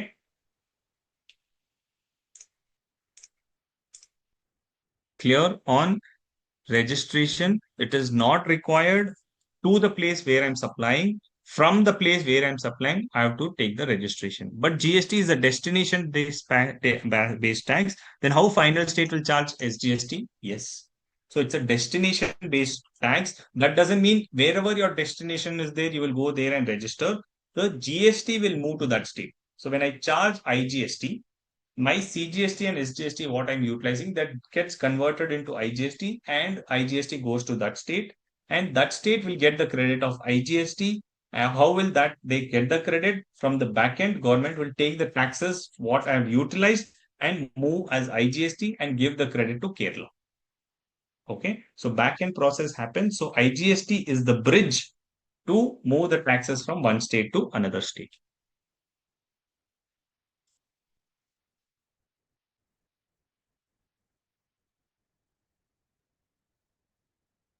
Now coming to the next question. If a person has only license office, what's a license office? License office means an office where they don't do any supply, but they do only licensing. Licensing means marketing. So if there is any licensing office or marketing office in a state, which means there is no active supply of goods or services, and there is no taxable supply from that state, then he is not required to obtain registration. अगर एक license office खोलते हो generally foreign brand companies which come to India, they do licensing work. So if they opening any office in India as a license office, then they don't have to take registration because we know wherever I'm making a taxable supply, that only I have to register. A license office does not have permission to sell anything. So for license office, registration is not required. Mr. X. Now, this import question, I think we have understood, but still I will reiterate that Mr. X is having a registered office in Delhi. He imports goods which are landed in Mumbai. So will he take registration in Mumbai or Delhi? And Mr. X enters into a sale agreement with Mr. Y, who is located in Mumbai, to directly sell the goods from Mumbai port. Even in this case, Mr. X is not required to obtain registration as Mumbai since he has no fixed establishment in Mumbai. So where you do a import transaction, जब आप import करते हो, you're importing in a different state, but आप लेके आते हो अपने state में, तो फिर जिस स्टेट में आप इंपोर्ट करोगे वहां पे रजिस्ट्रेशन जरूरी है या नहीं है? Yes, just promotion kind is license office, correct, Goldie? In Delhi, yes, only in Delhi, correct, Shamli? Correct. So इसका मतलब क्या हुआ, जब भी इंपोर्ट करते हैं, so if we import in a different port, से in my state there is no kind of a close by customs area or a sea transport, and sea transport is cheaper than air transport, so I buy from my neighboring state. कि neighboring state में import करता हूँ, वहां से मैं move करता हूँ goods. Okay.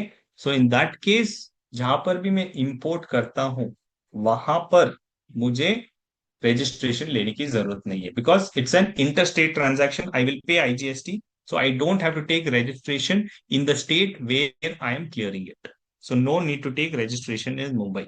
Correct. Understood? Where you have to take registration and which place you should not take registration. Further, the threshold limit of a person having place of business in more than one state or union territory in India gets reduced to 10 lakhs only when such person makes taxable supplies from any of the special category states. This we took that example, right? Having a place in Mizoram and having a place in Kerala. So Kerala also will become 10 lakh rupees.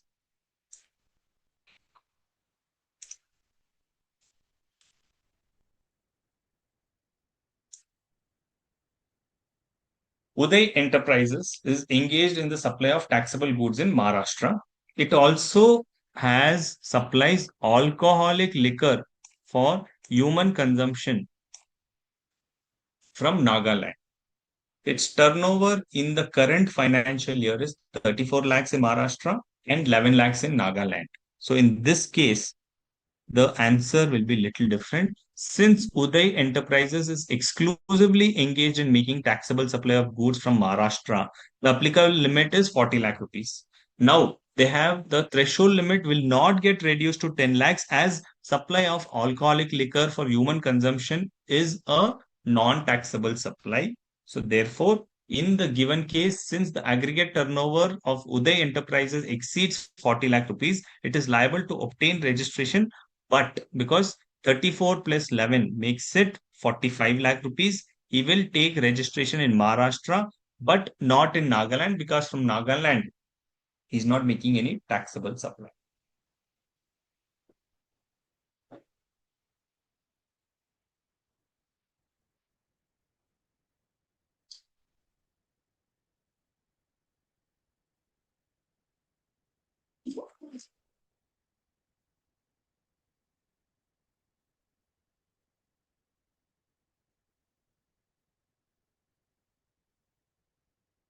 Yes, Shamli, under the chapter of supply only, just try to reframe.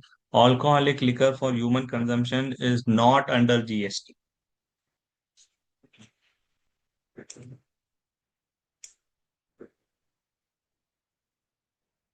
Correct.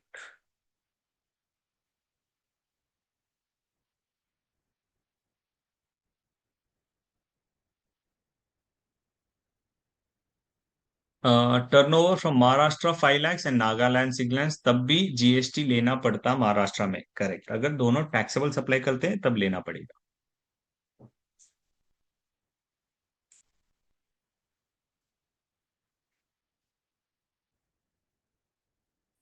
Understood.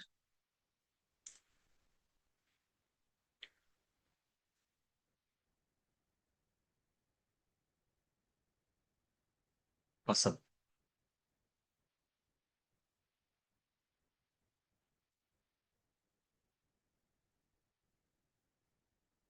ठीक है. Now, last concept for the day is when there is transfer of business.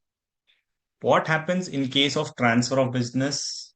Will the registration continue? No, because transfer of business can happen in two instances, right? First is in case of death of a proprietor.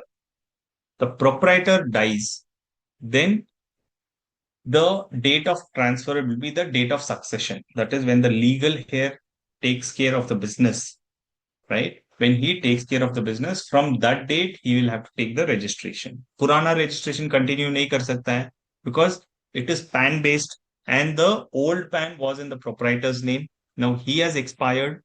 Once he is expired, the new legal heir, his son or anybody who's mentioned as legal heir, he takes care of the business now. Then on the date of succession, that is when the will gets transferred or when the business is getting transferred, that time this person has to take the new registration. So, in case of death, the date of succession will be the date when this person has to take registration.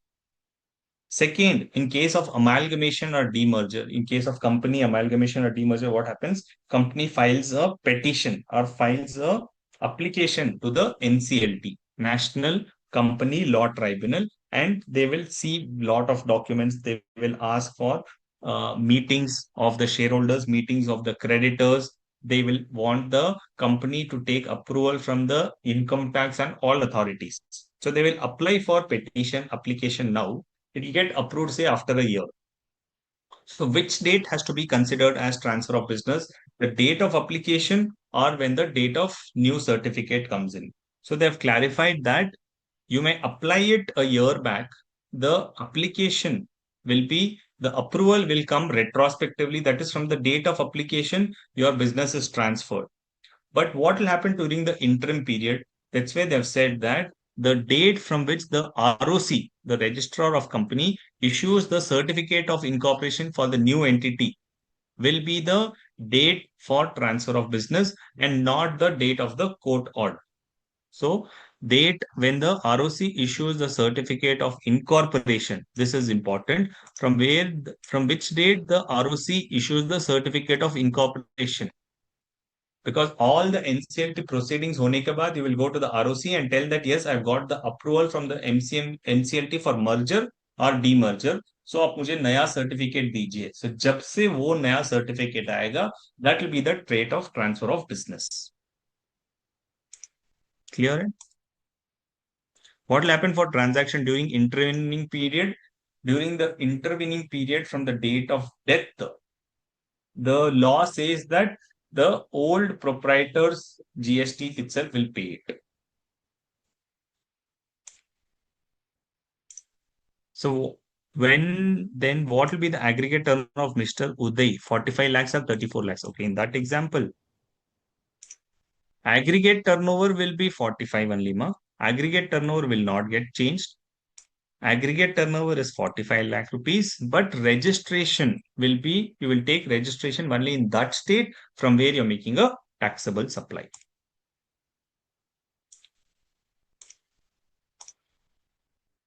What is amalgamation? When there are two or more companies coming together to form a new entity, that is called as amalgamation.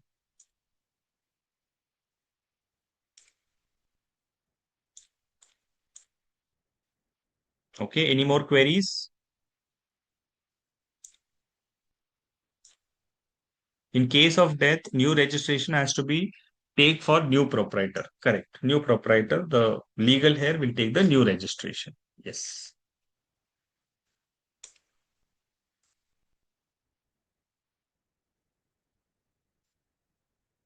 Okay. So we have discussed on section 22. Next session, we will discuss on compulsory registration, then go to the registration where it is not required. So we'll go to 24, section 24 first, then go to section 23, then we will understand the flow.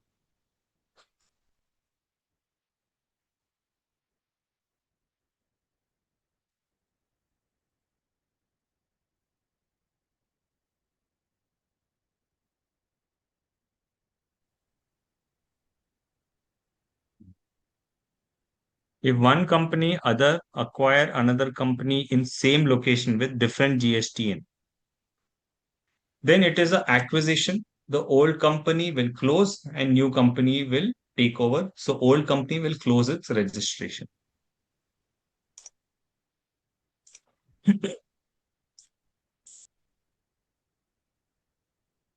Okay, thank you everyone. Wish you a happy Dhanteras.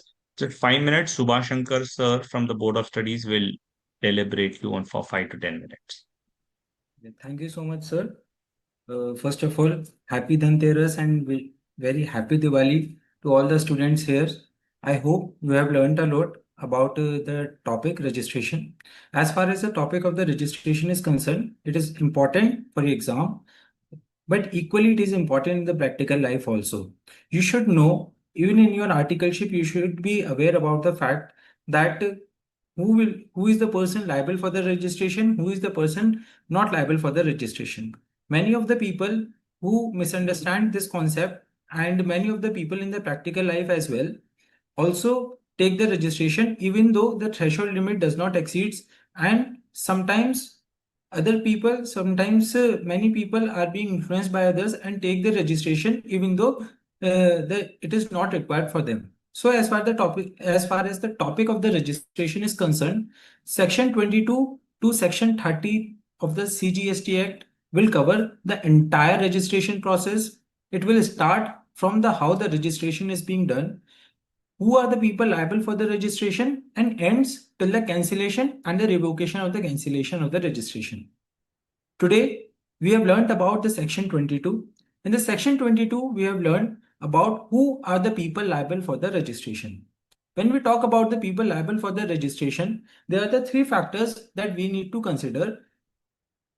That first, जिनकी threshold limit cross हो जाती है, and we know very well that what exactly the threshold limit is, as sir has explained in detail कि कौन कौन से states में कितनी कितनी threshold limit होगी, और and if you are selling the goods, then what would be the threshold limit, and if you are selling the services, what would be the threshold limit, and if you are selling the services and goods both, so what would be the threshold limit in the respective states. First thing. Second thing, sir, talk about that even though the aggregate turnover exceeds, but still there is something in one of the state, if there is no taxable supply, if there is only the exempt supply, so the registration is not compulsory in that specific state. Although that supply will be the part of the aggregate turnover, but if you are supplying the exempt supplies in any state, you are not liable for the registration in that specific state. And the aggregate turnover will be computed on all India basis for the same PAN. The second thing, in case of the transfer of the business on account of the succession, as sir has recently explained, that in case of the death, the legal heir will have to take the registration, the new registration, and the old business will be transferred. The business of the deceased person will be transferred to the legal heir, and he will be the legal heir who is the transferee will be liable for the registration from the date of the succession of the business. As far as the amalgamation or the demerger is concerned, the transferee will be liable for the registration on the date on which the registrar of the companies issues the incorporation certificate given the effect of the court or the tribunal. So this was the brief summary, or we can say the crux for the today's session. In the upcoming sessions, we are going to learn about the compulsory registration, the person who is not liable for the registration, procedure for the registration, deemed registrations, and all the aspects of the registrations till the cancellation and the revocation of the cancellation in the upcoming 2 or 3 classes for the registration. So if you have any queries, you can let us know on the query portal. If you want notes, you can go to the BOS knowledge portal. You can refer that.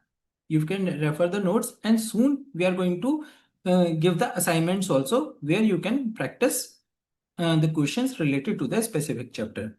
Thank you so much. Hope you have liked this session. Hope you have learned a lot about this session, and I wish you a a very happy Diwali to you, to your family, to your near and dears, and I wish you enjoy a lot. Thank you so much. Thank you so much, Deepak sir. Thank you so much, all the students here. Okay, bye. Happy Dhanteras. Okay, bye.